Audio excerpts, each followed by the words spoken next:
বা এই সমস্ত অসম চুক্তি করিডোর এগুলো অসম্ভব ছিল, কখনোই সম্ভব ছিল না। সঙ্গত কারণেই তারা সেই সরকারকে উচ্ছেদ করতে সহযোগিতা করেছিল। আমি একটু 1 মিনিট সময় নিলাম, আপনি একটু কথা বলতে থাকেন, আমি 1 মিনিট সময়। জি, দর্শক ফরিদ ভাই কিছুটা অসুস্থ আছে, তো তারপরও আমার অন রিকোয়েস্টে তিনি যুক্ত হয়েছেন। মেইনলি যেটা হচ্ছে, আমরা যে বিষয়টা নিয়ে কথা অবতারণা করেছি সেটা ঢাকায় চীন। এটা মার্কিন যুক্তরাষ্ট্রের যিনি রাষ্ট্রদূত বেন ক্রিস্টেনসেন ঢাকায় যখন তিনি আসেন, জয়েন করেন, তখনই তিনি বলেছেন তিনি এখানে এসেছেন চীনকে নজরদারি করতে। অর্থাৎ চীনের এখানে যে বিনিয়োগ, চীনের যে প্রভাব, সেটাকে তিনি রুখে দিবেন, অনেকটা এরকম। এর প্রতিবাদও চায়না রাষ্ট্রদূত প্রতিবাদও করেছেন যে তিনি এটি কূটনীতিক শিষ্টাচার বহির্ভূত কথা বলেছেন। আবার লক্ষ্য করবেন ভারতও এখানে চীনের প্রভাব সহজভাবে নেয় না। সে কারণেই আজকের এই আলোচনাটা আমরা ফরিদ ভাইয়ের কাছ থেকে ডিটেল শুনবো, যেহেতু আমি আলোচনা করব না, যদিও আমি কিছু ইঙ্গিত দিব যতটুকু আমার জানা আছে। ফরিদ ভাইকে আমি জি, ফরিদ ভাইয়ের কোথাও একটা প্রবলেম হয়েছে, তিনি এসেছেন, আমি চাই তিনি আলোচনাটা কন্টিনিউ করুন। ফরিদ ভাই, যেটা বলতেছিলাম যে দিন শেষে ভারত, আওয়ামী লীগ এবং আমেরিকার একটা সুসম্পর্ক হবেই। তখন দেখবেন এখন যারা আমেরিকাকে বলেছে পরীক্ষিত বন্ধু, যেমন জামাত বলেছে, তারপর অন্যান্যরা যারা খুশি আছে, ঠিক এটার যখন উল্টা ঘটবে, তারপরেই দেখবেন যে এই বিএনপি, জামাত, হেফাজত, চরমনাই পীর, আমার ভাবির ছেলেরা তখন কি বলবে জানেন? এই যে সব কাফের একসাথে হয়েছে, যে ভারত আর আমেরিকা সব কাফের, ইসলাম এই জন্যই বলেছে মুসলমানদের সাথে বন্ধুত্ব করো না। এখন কিন্তু তাদের কাছে বন্ধুত্ব খুব ভালো লাগতেছে। আপনি বরং দেরি হয়ে গেছে, 2 বছর অনেক সময়, প্রায় 2 বছর হতে চললো, প্রায় 2 বছর, তাই না? প্রায় 6 মাস, অর্থাৎ ডিসেম্বর আসতে আসতে তো 2 বছর প্লাস। আপনার এরা এই মুহূর্তে 2 বছরই তো, এই তো আগস্ট মাসেই তো, আগস্ট মাসে 5 তারিখ আসলে তো 2 বছর হয়ে গেল। তো এই 2 বছর আর 2 বছর কয়েক মাস হয়ে যাবে ডিসেম্বর আসতে আসতে। এতদিন বরং আমেরিকা বসে আছে, এটাই বেশি। কারণ এই মুহূর্তে পাকিস্তানের যেভাবে প্রভাব বাংলাদেশে পড়েছে, তুরস্কের প্রভাব যেভাবে বাংলাদেশে পড়েছে, সেই সাথে চায়নার যে প্রভাব পড়েছে, আপনি শুধু চায়নার কথা লেগেছেন, আমেরিকা কিন্তু চায়নার চাইতে কমও বিশ্বাস করে পাকিস্তানকে। সে পাকিস্তানকে নিয়ে খেলে, যেমন একজন সাপুরে, সে কিন্তু সাপ নিয়ে খেলে, তার বাক্সতে সাপ থাকে, কিন্তু সে কিন্তু সাপকে বিশ্বাস করে না।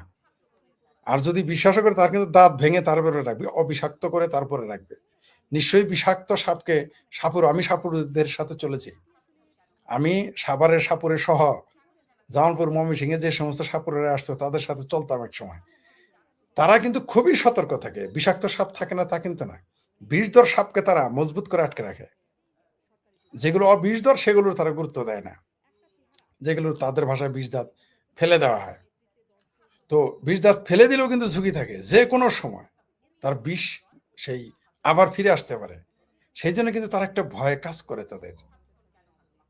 তো এই তুরস্ককে কিন্তু আমেরিকা একটু বিশ্বাস করে না। সে জানে ঐতিহাসিকভাবেই, মানে আপনি যদি সেই ব্রিটিশের আমল, মানে আমাদের দেশে ব্রিটিশ আমল, তার মানে মুঘল আমলকালীন, বা যখন এইখানে তুর্কিরা আসতো, আরবরা আসতো, পর্তুগিজরা আসতো, সেই সময়ের কথা বলতেছি, সেই 1500 শতকের কথাই ধরেন, তখনও কিন্তু যতদিন ভারত মহাসাগরের রাস্তাটা আবিষ্কার না হয়েছিল, ততদিনও কিন্তু তুরস্ক ডাবল গেম খেলেছে, সেই সময় থেকে এখনো খেলে, সব তাদের যায় নাই।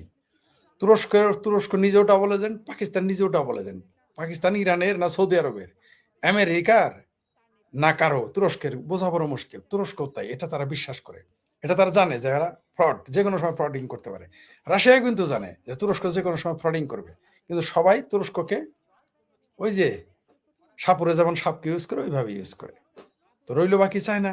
তো এখন একদিকে এই বাংলাদেশটা যদি এখন তুরস্ক এবং পাকিস্তানের আন্ডারে চলে যায়, অলরেডি গেছে, এইখানে যদি মৌলবাদ মাথা চারা দিয়ে ওঠে। মৌলবাদ মাথা চারা দিয়ে উঠলে কার ক্ষতি বেশি হবে?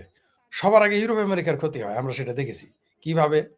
তাদের লাভও হয় কিছু কিছু ক্ষেত্রে দেশ আক্রমণের জন্য, কিন্তু লসও তো হয়। টুইন টাওয়ার কখন ভেঙেছে? যখন মৌলবাদ মধ্যপ্রাচ্যে আফগানিস্তানে বেড়ে গিয়েছিল, তখন না টুইন টাওয়ার ভেঙেছে? তো আজকে যদি বাংলাদেশে এখন মধ্যপ্রাচ্যে, কিন্তু সারা মধ্যপ্রাচ্যে মানুষের সংখ্যা কত, আর বাংলাদেশে মানুষের সংখ্যা কত? আর বাংলাদেশের মানুষগুলো যদি জঙ্গি হয়ে যায়, তাহলে এগুলো বিপজ্জনক অবস্থা কার উপরে গিয়ে পড়বে? ইউরোপের উপরে। দিন শেষে দিন শেষে গিয়ে আমেরিকার উপরেই পড়বে, ভারতের উপরও পড়বে, কোনো সন্দেহ নেই, ভারতের উপরে তো পড়েই আছে।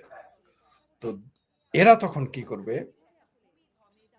হ্যাঁ, ঠিকই বলেছেন, আমার বিশ্রামে থাকার কথা। ওই যে আজকে একটাই লাইভে, এই একটাই, ওই যে বিড়ালের স্বভাব আছে না, খাটাইশি স্বভাব আছে না, কয় আর আর আর আর উলু খাবো না গো, আর উলু খাবো না। তারপরে যখন তার একটু ভালো লাগে তখন বলে উলু খাই বাসি।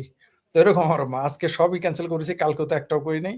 আজকে এই যে একটা একটা হয়তো, মানে তাও তো বুঝতে পারতেছেন যে আমার সমস্যা হচ্ছে, আপনারা কিছুটা বুঝতে পারতেছেন আমার কথা বলতে। মানে আমাকে ফোন ফোন লাইভে তো দূরের কথা, আমার ফোন রিসিভ করা পর্যন্ত না করে দিয়েছে, যে কোনো কারোর সাথে যেন ২-৩ মিনিটের উপরে কথা না বলি। এইভাবে ডাক্তার নিষেধ করে দিয়েছে। মানে এই গত সোমবারে তো বলেছিলাম যে দেখা করবো ডাক্তার, এইবার দেখে আরো রাগ করেছে আমার উপরে। যাই হোক, যেটা বলতেছিলাম, তো যার জন্যই এটা মেনে নিয়েছি। হয়তো একটা লাইভ সারাদিনে হয়তো পাবেন, হয়তো একটা, তাও একটাও নাও থাকতে পারে সারাদিনে। যা বলছিলাম যে আমেরিকা কখনোই বাংলাদেশের যে বর্তমান অবস্থা, তারা তাদের স্বার্থ হাসিল করে নিয়েছে। তারা করিডোর নিয়ে নিয়েছে, তারা তারা বন্দরও নিয়ে নিয়েছে, তারা চুক্তিও করে ফেলেছে। এখন আমেরিকা দেখলো যে মার্কেট সাজাইলো সে, অর্থাৎ দোকান দোকান একটা মার্কেট সাজালেন আপনি, ওই মার্কেটে ব্যবসা করতেছে আমি, তাহলে তো আপনার লস। তো আমেরিকা এখন দেখলো কি মাখাইলাম কি হইল, ছাতু মাখাইলাম গু হইল। সঙ্গত কারণেই এখন ভারত এবং আমেরিকার কমন এনিমিকে চায় না। তো সঙ্গত কারণেই এখন তারা ঐক্যবদ্ধ হবে। এর জন্য তো বিশেষজ্ঞ ডক্টরেট ডিগ্রির দরকার নাই রাজনীতিতে, এটা কমন সেন্সের ব্যাপার। নিঃসন্দেহে পশ্চাৎরা ভারতের বিরোধিতা করবে, করতে চাইবে, কোনো সন্দেহ নাই। কিন্তু তার মানে এই না তারা চায়নাকে ঢুকতে দিবে। আবার এখানে ভারতে কিন্তু দুই দিকে, অনেকেই বলতেছে ভারত চাপে আছে, ভারত কিন্তু দুই দিকে সুবিধাপ্রাপ্ত। এখানে আমি ভারতকে উইন উইন পজিশনে দেখতেছি। চায়নাও কিন্তু চাইবে না যে আমেরিকা এখানে প্রতিষ্ঠিত হোক, এটাও কিন্তু একটা ব্যাপার আছে। চায়না, কারণ ভারত তো চায়নার তুলনায় দুর্বল শক্তি, তো দুর্বল শক্তিকে আবার তারা ওয়েলকাম জানাবে। কিন্তু আমেরিকা তো অত্যন্ত সবল শক্তি, তাকে তো ওয়েলকাম জানাবে না আমেরিকা, চায়না। তো এইখানে একটা আরেকটা জটিলতা সৃষ্টি হবে। অন্যদিকে আমেরিকার সেম কেস, যে ভারত দরকারে উঠে আসুক, কিন্তু চায়না যেন আর শক্তিশালী না হয়। চায়না যেন বাংলাদেশ সহ, আপনি যেটা বললেন, যেটা আমার সাথে আপনার অফ দ্য রেকর্ডে কথা হলো, সেটা হলো যে সমুদ্র এরিয়া, জলসীমানা দেখেন, পুরো আরব সাগর থেকে শুরু করে, পুরো আরব সাগর থেকে শুরু করে ভারত মহাসাগর হয়ে অস্ট্রেলিয়া পর্যন্ত। অনেকে হয়তো এটা জানে না, আমি অনেক এটা নেভিরা জানে, আমি অনেক বিশেষজ্ঞদের সাথে বাংলাদেশে কথা বলছি, বুধ এটা জানে না।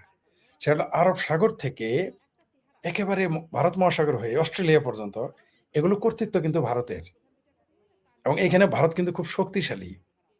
তো এখন চায়না যদি এখানে ঢুকে যায়, তাহলে এটা আমেরিকার জন্য ঝুঁকিপূর্ণ হয়ে যাবে। সঙ্গত কারণে আমেরিকা কোনো না কোনো একটা সময়, এই যে আপনি পাশ্চাত্যের কূটনীতিবিদদের দৌড়ঝাঁপ দেখতেছেন, সেটা আমেরিকার হোক ইউরোপের হোক, তারা যে বাংলাদেশ ভারত সহ বিভিন্ন জায়গায় দৌড়াচ্ছে। আমার ভাবির ছেলেদের কাছে কখনো যায় এই পাশ্চাত্যের রাষ্ট্রদূতেরা, কখনো মামুনুল হকের মতো জঙ্গির কাছে যায়, কখনো বাংলাদেশের ধর্মমন্ত্রী নোটিশ ছাড়াই নিজেই দেখা করতে যায় তাদের সাথে, কখনো বিএনপির সাথে দেখেন। আবার ওইদিকে যেটা আপনি যেটা শেষে লিখেছেন যে আহ, শেখ হাসিনা আপনি লিখেছেন, সবগুলোর সাথে একটা মিল আছে এখানে, কোথাও না কোথাও একটা বিনি সুতার মালা আছে। যখন তিনি শেখ হাসিনা বলতে পারতেন আমি আসবো, বা যেটা তিনি বলে এসেছেন যে আমি আসবো, এটা নিয়ে কত তারা ট্রল করেছে দেখলাম। বাংলাদেশে যত চিঙ্কুবাম আছে, বিএনপি জামাত হেফাজত বাবির পোলারা কত ট্রল করলো, কিন্তু যখন তিনি ডেট ফিক্সড দিলেন তখন বললেন আসতে দিব না। এখন আবার একটু সুর পাল্টেছে দেখলাম, যে অবশ্য আমি ফেসবুকে নাই, নিউজে নাই, দেখতে পারতেছি না, তাই অনেক কিছু জানি না। তো যতটুকু সংক্ষিপ্ত সময় দেখেছি, তারা এখন বলতেছে শেখ হাসিনা আসলে জেলে ভরবে, তাকে ফাঁসি দিবে, কেউ বলতেছে ফাঁসির দড়ির সাথে নিয়েছেন, আগে বলছে ফাঁসির দড়ি তারা রেডি রেখেছে, এখন বলছে ফাঁসির দড়িও নিয়ে আসেন, কয়দিন পরে এটাও বলতে পারে যে আপনি জল্লাদও নিয়ে আসেন, এটাও বলতে পারে, কারণ অলরেডি বলে ফেলেছে কোন কোন নেতা। তো জননেত্রী শেখ হাসিনা কিন্তু আসলে দড়ি নিয়ে আসবেন, জল্লাদও নিয়ে আসবেন। কাদের জন্য? যারা জুলাই সন্ত্রাস ঘটিয়েছে, যারা মনে করতেছে জননেত্রী শেখ হাসিনা এইখানে ফাঁসি নেওয়ার জন্য আসতেছেন, আত্মসমর্পণ করার জন্য আসতেছেন। কোনো একজনকে কার যেন লেখা আমাকে দেখলাম একটু এক সময়, হঠাৎ করে নজরে পড়লো যে তিনি আসলে নাকি খালেদা জিয়ার মতো জেলে থাকবেন। খালেদা জিয়ার শেখ হাসিনা এক না। ওই বিএনপিকে সিগারেটের বাইরে বাইরে হতে পারে নাই বলে শেখ হাসিনাকে আটকানোর পরে আওয়ামী লীগকে সিগারেটের মধ্যে থাকবে না। যতই তোমরা আওয়ামী লীগের অফিস দখল করাই করো, সেনাবাহিনী ব্যারাকে ফিরে গেলে, সেনাবাহিনী ব্যারাকে ফিরে গেলে, এই যে একজন এখানে লিখেছেন ভারত কোথায় নিম্ন শক্তি। ভাই চায়নার সাথে তো নিচু শক্তি নাকি? চায়না তো পরাশক্তি। নিচু শক্তি বলতে কি বুঝাইছি? আপনি কি বুঝলেন এখানে? সামরিক শক্তিতে চায়নার সমান না, এটা বুঝাইছি। আর ভারত অবশ্যই তো পরাশক্তির নিচে, তাই না? সেটা বুঝাইছি ভাই। ভারতের যদি এত শক্তি থাকতো তাহলে বাংলাদেশ যেভাবে গালি দেয়, যেমন বিএনপির এত শক্তি কিন্তু ভাবির পোলারা গালি দিতে দিতে কমায় পাঠায় দিছে, তেমনি ভারতকে নিয়ে যেভাবে বলে বাংলাদেশের হাঁপানি রোগী, যক্ষার রোগী, কামের লোক, কাজের লোক, তারপর রিক্সাওয়ালা, টেম্পোওয়ালা, তারপর আমার ভাবির পোলারা সহ শুরু করে যেভাবে আপনাদের গালি দিয়েছে, তারা ভারত দখল করবে, সেভেন সিস্টার দখল করবে, আপনারা কিন্তু একটা শক্ত কথা বলতে পারেন নাই। তা আপনাদের কি বলবো আমি? উষা শক্তি বলবো আপনাদের? আপনার তো নিচা শক্তি ভাই, ভারত তো নিচা শক্তি। আমাকে যদি কেউ এসে মা তুলে গালি দেয়, বাপ তুলে গালি দেয়, আমার দিয়ে রাস্তা দিয়ে গালি দেয়, আমার যদি ক্ষমতা থাকে আমি বসে থাকবো? আমি তো শর্টকানা দিয়ে চাপা সোজা করে ফেলবো। কখন আমি কৌশল নিব? যখন আমি আসলেই দুর্বল। কখন আমি চাণক্য নীতি নিব? তখন যখন আমি আসলেই দুর্বল। সেই জন্য বলেছে ভারত দুর্বল শক্তি। দুর্বল শক্তি না হলে ভারতের কথায় বাংলাদেশকে, বাংলাদেশ এগুলো এগুলো যদি ভারত যদি বাংলাদেশের, ভারতের অর্ধেক ক্ষমতাধর থাকতো বাংলাদেশ, এতদিন তো ভারত দখল করে ফেলাইতো। সেই জন্য বলছি ভারত নিঃস্ব শক্তি। আমি ভুলটা বলছি কোথায়? সামরিক শক্তিতে যদি সত্যিই এত শক্তি থাকতো তাহলে বাংলাদেশ এগুলো কথা কিভাবে বলে আমাকে বুঝাই বলেন। হয় আপনারা অবশ্যই দুর্বল, আর না হয় আপনাদের কূটনীতি দুর্বল। এটা তো মেনে নিতে হবে ভাই। সারা জীবন গালাগালি করলো আপনাদের তারেক রহমানরা, আপনারা দাওয়াত দেন নাই? তারেক রহমান কিন্তু আপনাদের দাওয়াত দেন যে নরেন্দ্র মোদীজি, অমিত শাহজি আসেন। বলছে কি বাংলাদেশ? বলে নাই, আপনারাই বলেছেন। নিশ্চয়ই ওই যে আমি যেটা ঘন ঘন বলি চাণক্য নীতি ব্যবহার না, সবসময় চাণক্য নীতির মধ্যে এটাও আছে যে হয় যে তোমাকে ক্ষতি করতে চাইবে ওই রাস্তা থেকে তুমি অন্য রাস্তায় চলে যাবে, অথবা তাকে উপরে ফেলে দিতে হবে। দুইটাই বলেছে। তা আপনি বারবার সরে যাচ্ছেন, অর্থাৎ আপনাকে কেউ কুত্তার মতো ঘেউ ঘেউ করতেছে, আপনি বারবার পথ ছেড়ে দেন, তার মানে ওই কুকুর সরানোর ক্ষমতা আপনার নেই। সেই জন্য বলেছি, সেই জন্যই কথা বলেছি। আপনি আর চায়না তো পরাশক্তি, সে তো সুপার পাওয়ার, স্বীকৃত। ভারত তো এখন স্বীকৃত না ভাই। আপনি এত খুব কষ্ট পাইলেন এই কথা বলাতে। আমারই তো ভাই আমার লোকজন ভারতের দালাল বলে, আমারই তো নরেন্দ্র মোদীর দালাল বলে, বিজেপির দালাল বলে ভাই। আমিও তো চাই না ভারত নিচে, কিন্তু ভারত এখানে প্রমাণ করে দিয়েছে সে শক্তিতে দুর্বল। বেলুসেরা ৭৫ বছর যাবৎ ভারতের সহযোগিতা চাইতেছে, নেহরু থেকে শুরু করে এখন পর্যন্ত প্রকাশ্যে সহযোগিতা কেন করতে পারেন না? আমেরিকা তো করে, রাশিয়া তো করে, আপনারা করেন না কেন? তার মানে আপনারা দুর্বল, এটা মেনে নিতে হবে। এটা তো সত্য। এতে লজ্জা পাওয়ার কি আছে? শক্তি অর্জন করেন আরো, তাহলেই হয়ে যাবে ভাই। যেটা বলতেছিলাম এইখানে, এই যে হ্যাঁ না, কত বছর এগিয়ে আছে সেটা জানি না, কিন্তু চীনে এগিয়ে আছে, অনেক এগিয়ে আছে, কোনো সন্দেহ নেই। এগুলা ভাই বললেন না, এই যে বলছেন কুকুরের জন্য মুগুর রেডি আছে, আমরা কুকুর হতে পারি, এগুলো বাজে কথা বললেন না ভাই। এগুলো হলো ভাই ওই যে মানে কি বলবো, পালিশ করা কথা। এগুলো হলো পালিশ করা কথা। আপনি মুরত নাই ভাই, এটা স্বীকার করতে আপনার তুই লাগে কেন? এগুলো বলেন কেন ভাই? কি কমেন্ট করেন ভাই? রিয়েলি মুরত নাই তাই এটা করতেছেন? রিয়েলি মুরত নাই? যাদের মুরত আছে তারা এগুলো এগুলো শুনবে না, তারা সোজা মুগুর মারবে। ভাই আপনি আসলে মুরত নাই, এটা মানতে হবে। ওই যে হত্যা করেন না, কুকুর হত্যা করবেন না, প্রাণী হত্যা না, ভালোবাসেন, এগুলো বাজে কথা, এগুলো আমাকে শিখায়েন না ভাই। আপনারা অনেক শক্তিশালী। বাংলাদেশের হিন্দুদের কথা বাদ দিলাম, এরা অন্য দেশে থাকে, এরা বাংলাদেশের তৃতীয় শ্রেণীর নাগরিক হিসেবে থাকে। যদিও তারা স্বীকার করে না, তারা নিজেরাও স্বীকার করে না, এই দেশের সরকার স্বীকার করে না। তো পশ্চিমবঙ্গ থেকে আপনারা মমতা ব্যানার্জির ক্ষমতায় থাকতে মুর্শিদাবাদ 3টা জেলা থেকে পালাইছিলেন কেন? ওখানে তো ভারত সরকার ছিল। 90 সালে কাশ্মীর থেকে 5 লক্ষ কাশ্মীরি পণ্ডিত পালায় আসছিল কেন? আর লক্ষ লক্ষ মানুষ মারা গিয়েছিল কেন? কি করেছেন আপনারা? এখানে এসে হ্যাঁ, এইখানে এসে উল্টাপাল্টা কথা বলেন, মানে নিজের খুব বীরত্ব দেখান, এগুলো আমাকে বুঝায় না। আপনি যে ভারতীয় না, আপনার সাথে আমি ভারত সম্পর্কে অনেক বেশি জানি। আমার শিখায়েন না ভাই। ভারত সম্পর্কে লেকচার আপনার সাথে আমি 10 ঘন্টা বেশি দিতে পারবো। ওগুলো আমার শিখে আপনার সামরিক শক্তি, আপনাদের কূটনীতি, বাংলাদেশে যারা সবচেয়ে বেশি পড়ে ভারত সম্পর্কে, আমি তাদের একজন। বলবো না যে আমি একা, আমি তাদের একজন ভাই। এগুলো বললেন না, এগুলো হয়তো বলে বলে মনে মনে মন কলা খায়েন না। ওই বিএনপিরও খুব ক্ষমতাধর, গালি দিতে দিতে না কমাতে পাঠাই দিছে। আর আপনাদের আমাদের দেশের হাঁটু ভাঙ্গা রুগী, গ্যাস্ট্রিকের রুগী, যক্ষার রুগী, কথা বলতে পারে না, তারা বলে 7 সিস্টার খাই ফেলবে, আপনার কোনো কথাই বলেন না, উত্তরই দেন না কোনো। আমি জানি যে বাংলাদেশের, ভারতের তুলনায় বাংলাদেশ 50 গুণ শক্তি কম, ক্ষমতা কম, অর্থনীতি কম। বলে তো অন্তত মনে রাখবেন, যে সাপ বিষ তুলে বিষাক্ত, আপনি কিন্তু সবল দেন না, ওই সাপ দিয়ে লাভ নাই। কিন্তু যে সাপ বিষাক্ত নয়, ধরা সাপ দেখলেও কিন্তু মানুষ দৌড় দেয়। গোখরা সাপ দেখলে অনেকে, তো আমি ছোটবেলায় গোখরা সাপ হাতে নিয়েছিলাম। কেন নিয়েছিলাম? সে ঘুমিয়েছিল। ছোটবেলায় আমি নিজে গোখরা সাপ ধরে ফেলেছিলাম। আমি ওটাকে মাছ মনে করেছিলাম, আমি ওটাকে শৈল মাছ বা টাকি মাছ মনে করে ধরেছিলাম। কারণ কি, সে ঘুমন্ত। তো ঘুমন্ত থাকলে গোখরা সাপ মাছ ধরে ফেলে, মাছ সে আমি তার প্রমাণ। তারপর আমি যে কিভাবে বাঁচলাম সেদিন, আমাদের আত্মীয় স্বজন, আমার মা তো অজ্ঞান হয়ে পড়ে গেছিল সাথে সাথেই। আর আমাদের আত্মীয় স্বজন তারা এসে ওই সাপ পরে মারে, গোখরা সাপ ছিল।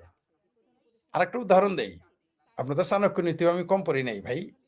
আপনার যদি শক্তি থাকে, আপনি যদি প্রকাশ না করেন, আপনি ঠেলা খাবেন, খাবেনই, কেউ ঠেকাইতে পারবে না। আপনার যদি পরিচয় না জানে, আপনি ক্ষমতাধর। আপনি ধরা সাপ দেখলে সবাই লিঙ্গরে ধরে টান দেয়, কিন্তু গোখরা সাপের কেউ দেয় না। কারণ কি, যারা মাছ মারতেন ছোটবেলা আমার মতো, নিশ্চয়ই তা জানেন, নিশ্চয়ই তা জানেন যে আমরা মাছ ধরতে গিয়ে লেঙ্গুর, কিন্তু যদি গোখরা সাপ পড়তো কি করতাম, বা দাঁড়াই সাপ পড়লে কি করতাম, তখন তো নিজেরা উঠে দৌড় দিতাম, তাই নয় কি? নিঃসন্দেহে তা। আরেকটা জিনিস বলি, জার্মান কোনোদিনই রাশিয়া আক্রমণ করার সাহস পাইত না, কখনোই পারতো না, যদি রাশিয়া তার ক্ষমতা প্রয়োগ করতো, যদি তার শক্তি প্রকাশ করত। দ্বিতীয় বিশ্বযুদ্ধের হিস্ট্রি পড়ে দেখেন, হিটলার মনে করেছিল যে সোভিয়েত ইউনিয়ন আসলেই দুর্বল, তার জন্য সে গিয়ে সেখানে হামলা করেছিল। নাহলে হিটলার কি এত পাগল নাকি ওখানে হামলা করবে? কারণ রাশিয়া একটা ভুলের জন্য তাদের 10 কোটি লোক মারা গেছে রাশিয়ার, কারণ তারা শক্তিমত্তা প্রকাশ করে নাই। রাশিয়া জিতেছে, সোভিয়েত ইউনিয়ন জিতেছে, কিন্তু দ্বিতীয় বিশ্বযুদ্ধে মৈত্রী শক্তি হিসেবে তখন আমেরিকা, ব্রিটেন মিলে হিটলার একটা দেশ, সে এইখানে, সে একজন, সে যে আক্রমণটা করলো, ইতিহাস পড়েন, শুধুমাত্র একটা ভুল, যে হ্যাঁ, শক্তি প্রকাশ না করার কারণেই হিটলার হামলা করেছিল। হিটলার যদি জানতো সোভিয়েত ইউনিয়ন এত শক্তিশালী, জীবনও যাইতো না। এই যে বাংলাদেশ এত হাউকাও কাউ ঘাউ করতেছে, বাংলাদেশের যারা পেয়ারা পাকিস্তানি, তুরস্কের চামচামি করে, এই যে ভারতের এত গালি দেয়, যদি ঠিক মতো মুগুর মারতো, কেউ কথা বলতো? কেউ বলতো না, কারণ জানে কিছু বলবে না বা করতে পারে না। দুইটাই হইতে পারে, হয় ভারত কিছু করার ক্ষমতা রাখে না, অথবা কিছু বলবে না, তো দুইটাই তো আপনার লস। আরে ভাই, একটা গ্রামের ইউনিয়নের মেম্বারের গালি দিলে ভাই চামড়া ছুলে ফেলায়। একটা মেম্বার একটা গ্রামের মেম্বার যদি হয়, তা গ্রামে তার এলাকায় যেতে পারবেন না আপনি, প্রয়োজনে সে আপনার ল্যাং মারবে। এরকম গালাগালি দিয়ে কিছু করেন না, আবার বলতেছেন এখানে এসে আমার জ্ঞান দিতে আসছেন, তাহলে তো ভাই সমস্যা ভাই। পড়তে হয় না, অপ্রাসঙ্গিক ভাবে অনেক কথা বলতে হলো। জি, লাইক সোভিয়েত ইউনিয়নকে জি কি।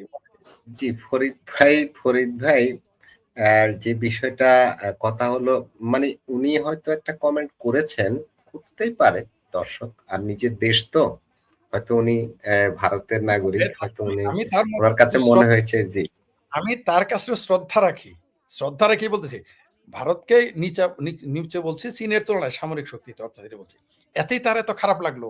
তাইলে এই যে বাবির পোলারা যে চীন দখল, ভারত দখল করতে চাইলো, তখন উনি কোথায় ছিল? সেই জন্য উনি তো উনার কথাতেই ফেসে গেছে, উনার সাথে তো আমি বেশি ক্ষুব্ধ। উনি ভারতের কোনো সন্ধান, কিন্তু আমার তো ভারত প্রেম কম নাই, আমিও তো ভারতকে ভালোবাসি, শ্রদ্ধা করি। আমার তো দালালই বলে, কে না বলে, আপনার এখানেও তো আমার বলেন আমি ভারতের দালাল, নরেন্দ্র মোদী দালাল। কিন্তু তিনি আমার এই কথাতে যদি একটু গুসা পান বা রাগ পান বা কষ্ট পান, পাইতেই পারে না একটা দেশ। ফরিদ ভাই ন্যায্য কথা বললে আবার অনেক গালাগালিও কেউ আছে, এরকম গালাগালিও শুনতে হয়। তো আমরা তো আসলে নিরপেক্ষ দৃষ্টিতে ন্যায্য কথাটা বলার চেষ্টা করি, যে আসলে আমরা এখানে আমাদের দেশে যেভাবে ভারতকে নিয়ে কথা বলা হয় পলিটিক্যালি, এটাকে আমরা মনে করি এটা ঠিক নয়। হ্যাঁ, এটাকে আমরা চাই যে আমাদের প্রতিবেশী সবার সাথে সুসম্পর্ক গড়ে তুলতে হবে। হাঁটতে পারে না, হাঁটতে পারে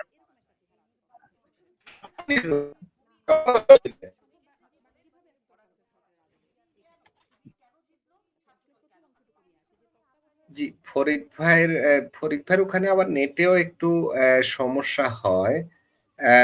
জি, দর্শক, আমি আশা করি ফরিদ ভাই যেটা বলেছেন, ফরিদ ভাই কিন্তু ভারতকে ছোট করার জন্য বলেননি। আমরা সবসময় চেষ্টা করি নিরপেক্ষ থেকে কথা বলতে। চায়নার ভেটো পাওয়ার আছে জাতিসংঘে, ভারতের কিন্তু সেটা নেই। অনেকগুলো দিক হিসেব করতে হবে। অর্থনীতির যদি হিসেব করি, তাও চীন থেকে ভারত বেশ পিছিয়ে আছে।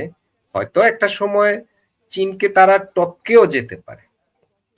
তাদের ভৌগোলিক অবস্থান ভালো, কৌশল ভালো, এবং তারা দেশে স্থিতিশীলতা আছে। দেশটা খুব দ্রুতই ভারত এগিয়ে যাচ্ছে, খুব দ্রুত, সুপার স্পিডে ভারত এগিয়ে যাচ্ছে। এটা তো অস্বীকারের কোনো সুযোগ নেই।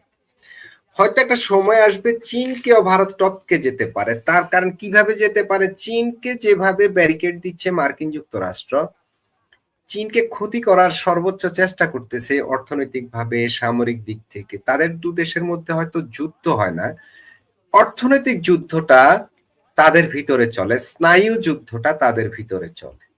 এই যে আমরা যে আলোচনার সূত্রপাত যেখান থেকে করলাম, যে বাংলাদেশ, এখানে চায়না আধিপত্য বিস্তার করবে, এটা মার্কিন যুক্তরাষ্ট্র মেনে নিতে পারছে না। সে কারণে ভারতকে তার পছন্দ না হলেও ভারতকে তার দরকার আছে। কেন দরকার আছে? যদি আমি বলি, মালাক্কা প্রণালী চীনের গলার কাটা, আর মালাক্কা প্রণালীর খুব কাছেই আন্দামান দ্বীপপুঞ্জ, আর সেখানেই ভারতের অবস্থান। তো চায়না কি এখানে ভারতের কাছে কি একটা ধরা না? সে কারণে চায়নাকেও ভারতকে তোষণ করতে হয়। ভারত আর চীন কখনোই যুদ্ধ হবে আমার মনে হয় না। ভারত আর চীন যুদ্ধ হলে সবচেয়ে বেশি ক্ষতিগ্রস্ত হবে চায়না।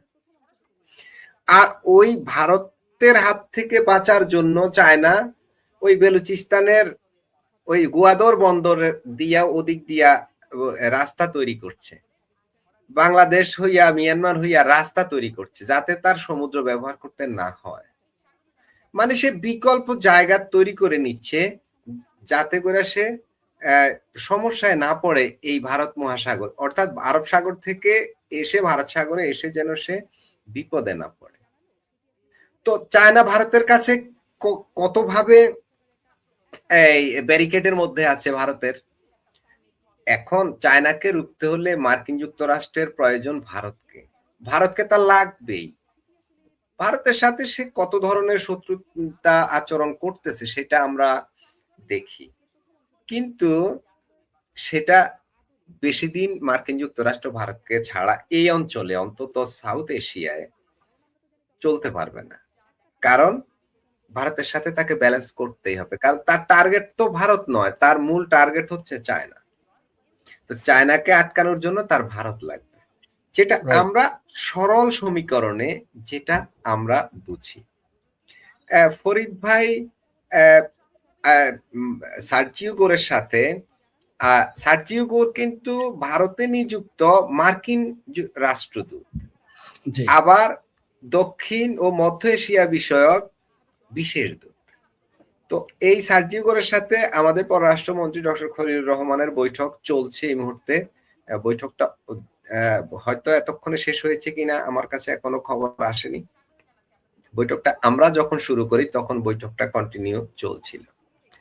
তার আগে ঢাকায় আসার আগেই গোরের সাথে খলিলের সাক্ষাৎ হয়েছিল ম্যানিলাতে আসিয়ান সম্মেলনে। সর্বপ্রথম তাদের মধ্যে ওখানে সাক্ষাৎ হয় এবং সেখানে কিছু কথা হয়, ঢাকা আসার বিষয়েও তথ্য আদান প্রদান হয়। এরপরেই তিনি এখানে আসেন। আবার শেখ হাসিনার ফিরে আসার কথা ডিসেম্বরে, এর মধ্যে মার্কিন রাষ্ট্রদূত এনসিপি, আপনি যেটা বললেন মামুনুল হক, এদের সাথে বৈঠক করলেন। বৈঠকের পরেই এনসিপি আবার রাস্তায় নেমে একটা ঝামেলা শুরু করে দিয়েছে। এখন জায়গায় জায়গায় ওরা পিটুনিও খাচ্ছে, বিএনপি, ছাত্রদল, যুবদল। তারা এইভাবে ওদেরকেই অভিযুক্ত করছে যে ওরাই আক্রমণগুলো করছে। এই আক্রমণগুলো আওয়ামী লীগ, যুবলীগ, ছাত্রলীগ ওরা করছে না। তারা অভিযোগ করছে বিএনপি, ছাত্রদল, যুবদলের লোকেরাই আক্রমণগুলো তাদেরকে করছে। এই যে দেশের ভিতরে হঠাৎ অনেকগুলো ঘটনা ঘটে যাচ্ছে, এর মধ্যে রাষ্ট্রপতিকে পদত্যাগ করানো হলো। নতুন রাষ্ট্রপতি কে হবেন অনেক জল্পনা কল্পনা চলছে। সেনাপ্রধানের অনেকে কানাঘুষা করছেন, রাষ্ট্রপতির মতো সেনাপ্রধানেরও তেমন কিছু হওয়ার সম্ভাবনার কথা অনেকে বলছেন, কানাঘুষো করছেন। সত্যতা আছে কিনা আমি জানি না।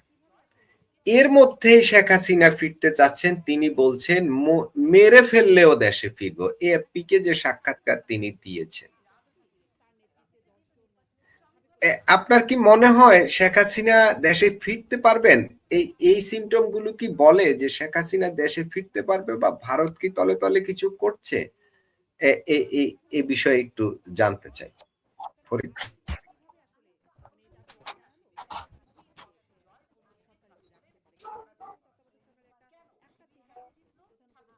ফরিদ ভাই কি আমাকে শুনতে পাচ্ছেন?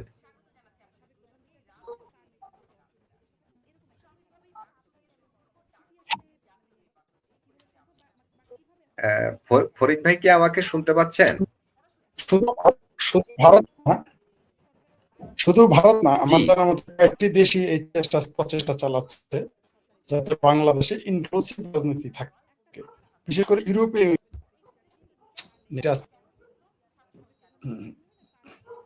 হ্যাঁ, আমি শুনতে পাচ্ছি আপনাকে। আপনি আমাকে শুনতে পাচ্ছেন? জি, জি, বলুন। শুনতে পাচ্ছি। শুনতে পাচ্ছেন? সেটা হলো যে ভারত শুধুমাত্র যে ভারতে চেষ্টা করতেছে তা না, শুধু যে ভারত চেষ্টা করতেছে তা না, আপনার কয়েকটি দেশই চেষ্টা করতেছে। কারণ বাংলাদেশে যদি গণতান্ত্রিক ব্যবস্থা ফিরে না আসে, বাংলাদেশে যদি আহ, গণতান্ত্রিক সব দলের রাজনৈতিক অংশগ্রহণ না থাকে, তাহলে এই দেশ তো এমনিতে মৌলবাদের খপ্পরে পড়ে গেছে। এখানে মৌলবাদ খুব শক্তিশালী হবে। সেই জন্য সারা পৃথিবীর বিভিন্ন দেশ, শুধু আমেরিকা না বা ভারত না, শুধু আমেরিকা নিজেও চিন্তিত। ওই যে বললাম যে কি মাখাইলাম কি হইলো, ছাত্র মাখাইলাম ঘু হইলো। মানে আপনার কোনো কিছু করতে গিয়ে যদি হিতে বিপরীত হয়ে যায়, তাহলে তো সেটা করে লাভ নেই।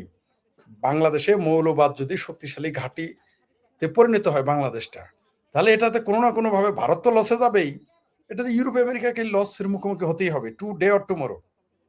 এটা তারা বুঝতে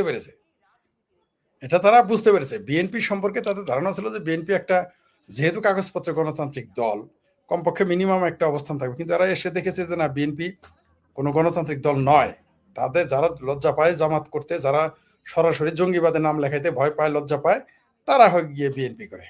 সফট হার্টের জঙ্গি যারা, তারা গিয়ে বিএনপি করে। সফট হার্টের যারা পাকিস্তান বিরোধী, তারা গিয়ে ওইখানে যায়।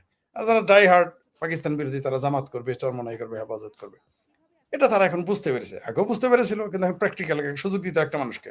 17 বছর একটা মানুষ ইউরোপে থেকেছে, তার পরিবর্তন হওয়ার কথা, কিন্তু তারেক রহমানের তো কোনো পরিবর্তন হয়নি। না মানসিক পরিবর্তন হয়েছে, না মেধার পরিবর্তন হয়েছে, না চিন্তা চেতনা, কোনোভাবেই তার পরিবর্তন আসে নাই। তো এটা তারা এখন বুঝতে পারছে। আওয়ামী লীগ সরকার যত যাই করুক, তারা অন্তত মিনিমাম একটা গণতান্ত্রিক প্র্যাকটিসের মধ্যে থাকে, এটা স্পষ্ট। এবং দেশও মৌলবাদ একটু টাইট থাকে। কিন্তু এই দেশে জঙ্গিবাদ, মৌলবাদ যেভাবে আজকারা পেয়েছে, তাদের দলের প্রধানকে কুলাঙ্গার বললে তাদের কিছু করার মুরুদ থাকে না।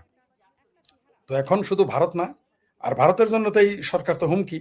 কারণ এখানে তুরস্ক আর ইরান যদি, তুরস্ক আর পাকিস্তান যদি এখানে ঘাঁটি করে, তো ক্ষতিটা কার করবে? ব্লিডিং কার হবে? ভারতের হবে। তো ভারত সঙ্গত কারণে চাইবে যে তার দেশের জন্য হার্মফুল নয় এমন কোনো সরকার থাকুক। সেই সঙ্গে সেটার প্রথম তালিকায় যার নাম, সেটা হলো আওয়ামী লীগ। স্বাভাবিকভাবে এটা করতেই পারে তারা। যেমন পাকিস্তান সবসময় চাইবে এখানে জামাত ক্ষমতায় থাকুক, তো ভারত এরকম চাইতেই পারে যে আওয়ামী লীগ ক্ষমতায় থাকুক, চাইতেই পারে। সেই চেষ্টা তারা শুধু তারা যে করবে তা না, এই অঞ্চলে আরো কোনো কোনো দেশ সেই প্রচেষ্টায় লিপ্ত আছে। নামগুলো সঙ্গত কারণে বলবো না। তো চেষ্টা করতেছে এবং করবে। কারণ এখানে যদি আবারও বলি, ব্যবসা, এই দেশে 18 কোটি মানুষের দেশ, এই দেশের জন্য বিপজ্জনক, এই দেশও বিপদ, দেশের মানুষও বিপদে পড়বে। এই দেশের মানুষ তো পেয়ারা পাকিস্তানি জজবা, এরা তো বুঝতে পারতেছে না যে এদের ভবিষ্যৎ কোন দিকে যাইতেছে। এরা যে ভবিষ্যতে গিয়ে দুর্ভিক্ষের মুখোমুখি হবে, ভবিষ্যতে গিয়ে যে আফগানিস্তানের মতো সন্তান বিক্রি করতে হবে, পাকিস্তানের মতো রাস্তায় চিকরা চিকরি করতে হবে আটার জন্য, এটা তো তারা এখনো বুঝতে পারতেছে না। পাকিস্তানি জোশে, এদের জোশ তো ছুটে যাবে যদি এই সরকার থাকে। তো তারপরে বিশ্বরা চিন্তা করতেছে যে এই দেশে যদি কোনো সমস্যা সৃষ্টি হয়, 18 কোটি মানুষ, 1 কোটি হিন্দু না হয় ভারত নিয়ে নিল, আর 17 কোটি মানুষ কোথায় যাবে? এরা তো কার জন্য হুমকি হয়ে দাঁড়াবে? সারা পৃথিবীর সারা পৃথিবীর মানুষের জন্য বিপজ্জনক হয়ে দাঁড়াবে এই বাংলাদেশের জঙ্গিবাদী মানুষগুলো। তো সঙ্গত কারণে এখানে সরকার আর জঙ্গিবাদীদের ঠেকিয়ে রাখার জন্য সরকার পরিবর্তন অবশ্যই জরুরি, অথবা গণতান্ত্রিক পরিবেশ থাকতে হবে, একটা শক্তিশালী সংগঠন থাকতে হবে। কারণ এখন যারা আছে তারা ডানে বামে উপরে নিচে সব রঙে যতই থাকুক, গড়ে পড়তায় ওই মৌলবাদী জঙ্গিদেরই সাপোর্টার। তো এই কারণে আওয়ামী লীগের এখানে, আর আজকাল যে বামপন্থীরা ছিল তারাও এখন পেয়ারা পাকিস্তানি জঙ্গিদের সমর্থক হয়ে গেছে, কোনো সন্দেহ নাই। তো শুধু এখানে ভারত না, এখন আমেরিকাও চাইতেছে এখানে ডাইভার্সিটি থাকুক, আওয়ামী লীগ থাকুক। আর আপনি যেটা বললেন, চীনকে ঠেকাইতে গিয়ে ভারতের সাথে আমেরিকার আপোষ করতে হবে, করতে হবেই। তখন আবার ভারতেরও চীনকে ঠেকাইতে আমেরিকার সাথে আপোষ করতে হবে, কোনো সন্দেহ নেই। তো তখন কি করতে হবে? এরা কাছাকাছি চলে আসবে, অর্থাৎ আমেরিকা আর ভারত কাছাকাছি আসলে সঙ্গত কারণেই ভারত তার নিজের সমর্থিত বা তাদের প্রতি সিম্পেথি আছে এমন কোন সরকার ক্ষমতায় আসুক, এটা তো তারা চাইবেই। তো ভারত তখন কার নাম বলবে? শেখ হাসিনার নাম বলবে নিশ্চয়ই, সেখানে জামাতের নাম বলবে না, হেফাজতের নাম বলবে না। তো ভারত তখন শেখ হাসিনার ব্যাপারে বলবেই, আওয়ামী লীগের ব্যাপারে বলবেই, একটা প্রগ্রেসিভ রাজনীতির কথা বলবেই। তো তখন যে ডেটটা দিয়েছে, মার্জিন দিয়েছে যে বাংলাদেশের ডিসেম্বর মাসে সে জননেত্রী শেখ হাসিনা আসতেছে, এটার সাথে এগুলো মিলে যায়। আমার ধারণা যে এগুলোর আভাস তিনি আগেও পেয়েছেন, জননেত্রী শেখ হাসিনা আগেও আভাস পেয়েছেন। পাশাপাশি বাংলাদেশের তো আসলেই ক্রাইসিস, এমন না যে শেখ হাসিনাকে কেউ আনতেছে তার জন্যই তিনি আনতেছেন, তা তো না। বরং বাংলাদেশের এখন যে অর্থনৈতিক অবস্থা, রাজনৈতিক অবস্থা, আইন শৃঙ্খলার অবস্থা, মানুষের চাকরির অবস্থা, ব্যবসার অবস্থা, এখন তো আওয়ামী লীগের আসাটা অনিবার্য হয়ে যাচ্ছে। কোনোদিনই চীনের সাথে ভারতের যুদ্ধ হবে না, এটা আপনি নিশ্চিত থাকেন। কোনোদিনই হবে না। এগুলো ফালতু কথা বললেন না ভাই। এরা যদি যুদ্ধ করতো তাহলে বর্ডারে বহু আগে লেগে যাইতো। ভারত চায়না এত পাগল হয়নি। তারা নিজেদের মধ্যে ব্যবসা বাণিজ্য কিন্তু ঠিকই রেখেছে। কোনোদিনই ভারত চায়না যুদ্ধ করবে না, কোনোদিনই করবে না। আর ভারতের 1 নাম্বার শত্রু কিন্তু চায়না লেখা নাই। ভারতের গোয়েন্দা সংস্থা কি লেখা আছে সেটা বললে কিন্তু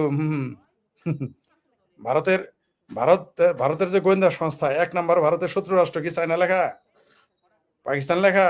একটাও না। খুঁজে দেখেন কোন দেশের নাম লেখা। অনুমান করে বললেন না, আপনাদের দেশেরই যে রিপোর্ট আছে সেগুলো ভালো করে পড়েন, কোন কোন দেশের নাম আছে। আপনারা যে বলতেছেন যে চায়নার সাথে তার যুদ্ধ হবে 1989 সালে, 1989 সালে ভারত চেয়েছিল পাকিস্তানের সাথে পারমাণবিক, সরি, ভারতের সাথে পাকিস্তানের যুদ্ধ, সে খবর তো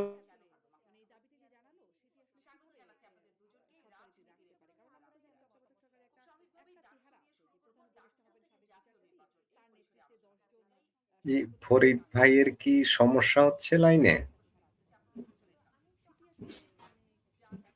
ফরিদ ভাইয়ের সম্ভবত ওখানে নেট সমস্যা হচ্ছে, আমার ডাউট। সম্ভবত আমার ওখানে নেট সমস্যা হচ্ছে, নেটওয়ার্কটা দুর্বল থাকতে পারে। দুর্বল সিগন্যাল হলে অনেক সময় এরকম হয়, সেটা হয়। যাই হোক, যেটা বলছিলাম, ফরিদ ভাইয়ের অ্যাবসেন্টে আমি দু একটা কথা বলি, তো আপনাদের ভালো লাগে কিনা আমি জানি না।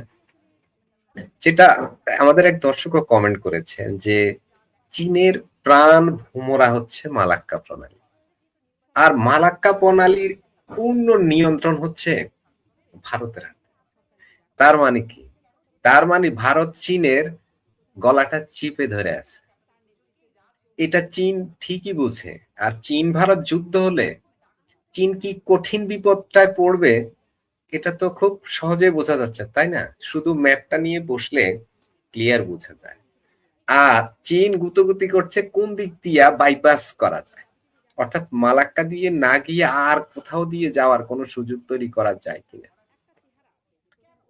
এটা আমি আগেও বলেছি যে এই যে সে যে এই যে রোডস ইনিশিয়েটিভ যেটা করে, এই যে আমাদের সাথে এখন যেটা হচ্ছে বাংলাদেশ, চায়নার, মিয়ানমারের উপর দিয়া যেই প্রকল্পটা, রোড অ্যান্ড হাইওয়ে ইনিশিয়েটিভ, এটা কেন করছে? এটা হচ্ছে সে বাইপাস করার জন্য, অর্থাৎ মালাক্কাকে বাইপাস করার জন্য।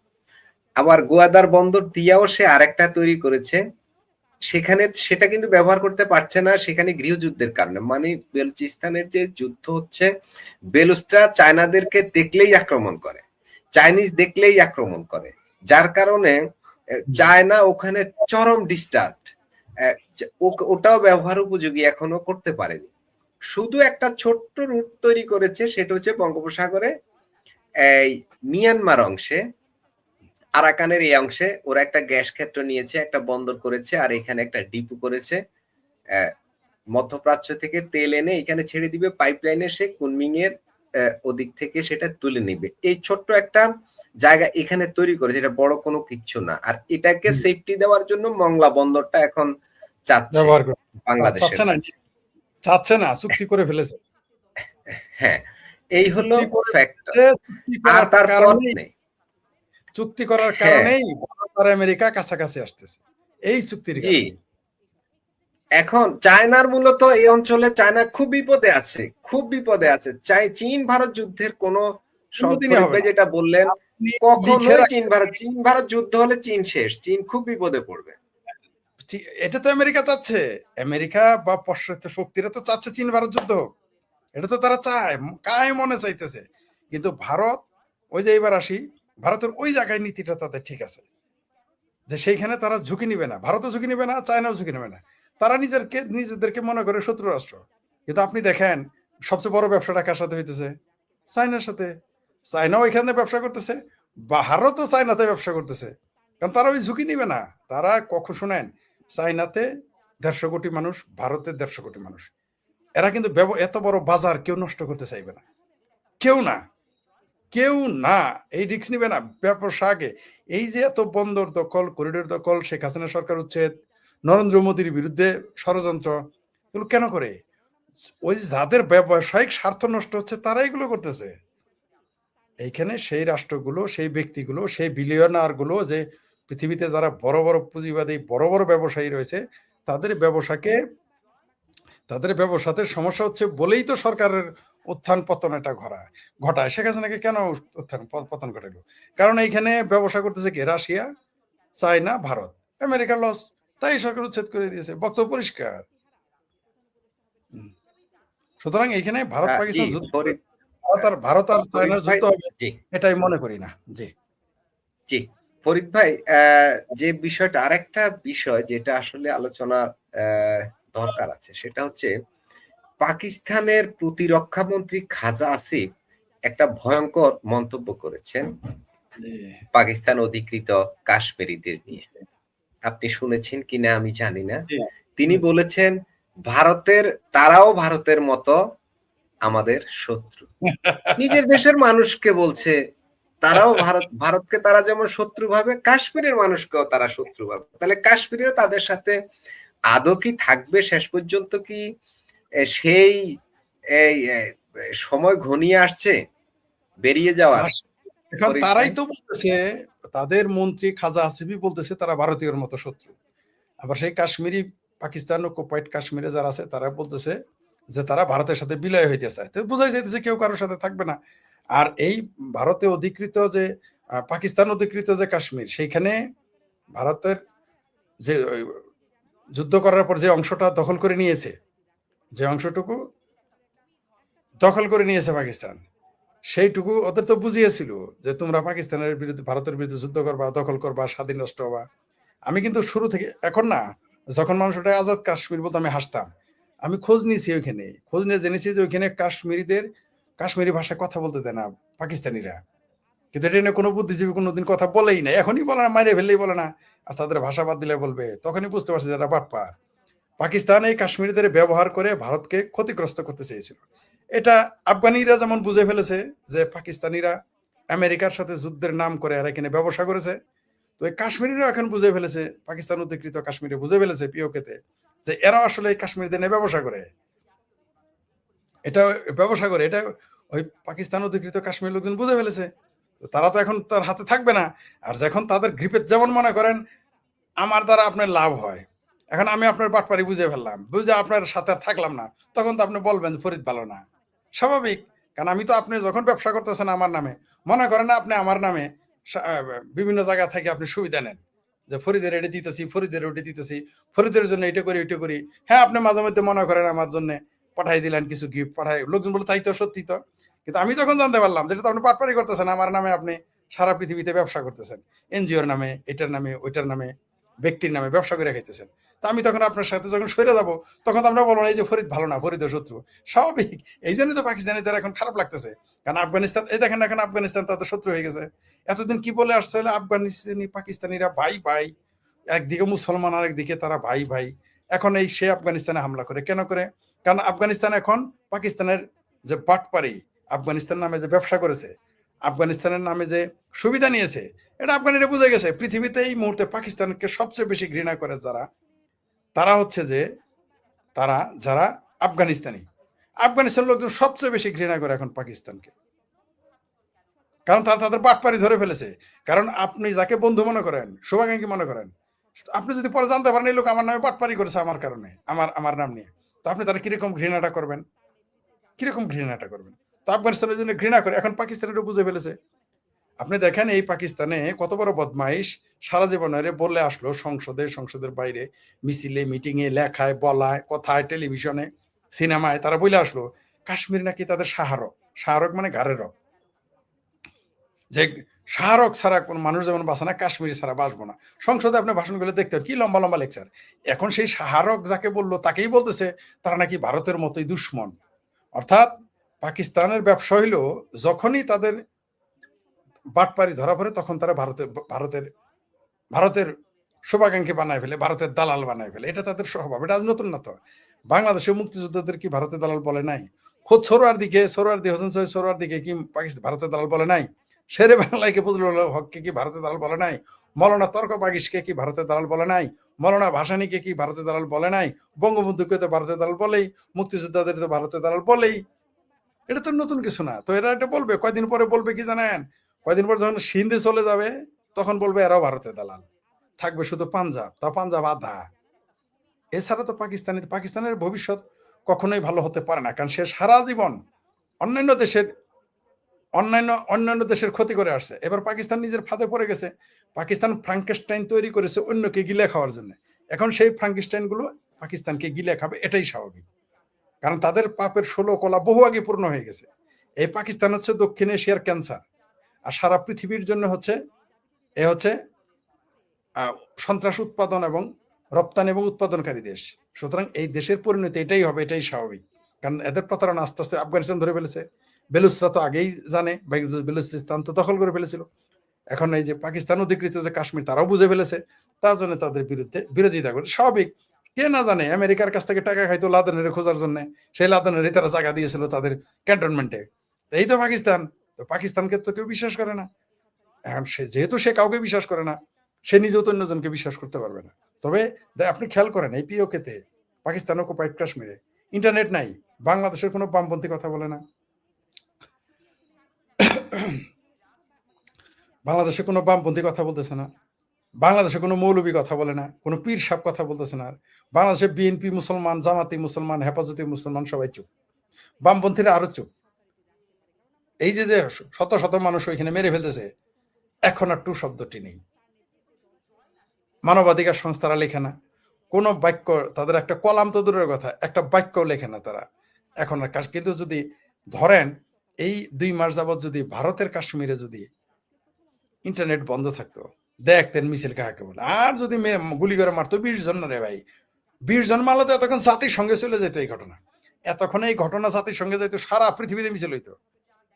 বাংলাদেশের বাম না শুধু, পাকিস্তানের, ভারতের বাম না, এই ইউরোপ আমেরিকার বামপন্থীরা মিছিল করতে জাতির সঙ্গে যেত। কিন্তু এখন পাকিস্তান অধিকৃত কাশ্মীরে মারা গেল, টু শব্দটি নাই। কোনো মুসলমানরাও কিছু বলে না, হিন্দু বামেরাও কিছু বলে না। এখন সব মুখে কুলুপ, ওই যে মাদ্রাসা ছাত্রদের ব্যবহৃত কুলুপ, তা পরিষ্কারটা না, যেটা মাদ্রাসা ছাত্র ব্যবহার করে ড্রেনে ফেলে দেয় না, টয়লেটে ফেলে দেয়, মনে হয় যে ওইটা নিয়ে মুখে রেখে দিয়েছে। এখন আর কারো মুখে টুস মনে হয় ঘটনাই ঘটে নাই। তবে এই কাশ্মীর সম্পর্কে প্রমাণ হয়ে গেছে যে এই পাকিস্তান অকুপাইড কাশ্মীরের ঘটনায় প্রমাণ হয়ে গেছে মুসলমানদের যে ইসলামী জজবা এটা মিথ্যা প্রতারণা, বামপন্থীদের যে মানবতাবাদী বয়ান দেয় এটা আরো ডাবল মিথ্যা, একেবারে ফ্রড। কাশ্মীরের পাকিস্তান অকুপাইড কাশ্মীরের এই খাজা আসিফেরা ওইখানে 200-300 মতো মানুষ মেরে ফেলে প্রমাণ করে দিয়েছে যে একই সাথে পাকিস্তান বরাবরই বর্বর ছিল, আছে, থাকবে। তাদের নিজের লোক তারা মারবে, যারা তার শাহরক বলে তাকেও মারবে। পাশাপাশি আরো প্রমাণ করে দিল যে ভারত বাংলাদেশের যারা বামপন্থী এগুলো বাটপার, প্রতারক। ভারত বাংলাদেশের যারা ইসলামী জজবা মুসলমানের কথা বলে, ইসলামী জজবা মুসলমান ভাবে বলে, এটা আরো বড় প্রতারণা, এটা তারা প্রমাণ করে দিয়েছে। এটা দরকারও ছিল। এইভাবে মানুষের সামনে আস্তে আস্তে সত্য প্রকাশিত হবে। এই কথাগুলো আমরা যখন আগে বলেছি কেউ বিশ্বাস করে না, এখন আমরা দলিল দিয়ে প্রমাণ করতে পারি যে ইসলামী চেতনা, ইসলামী জজবা আসলে মিথ্যা কথা। বামপন্থীদের মানবতাবাদের যে লাফালাফি চিল্লাচিল্লি ওই আপনার পল্টন মোড়ে, তারপর শাহবাগে, এটা একটা বুঝে ফেলেছে এখন।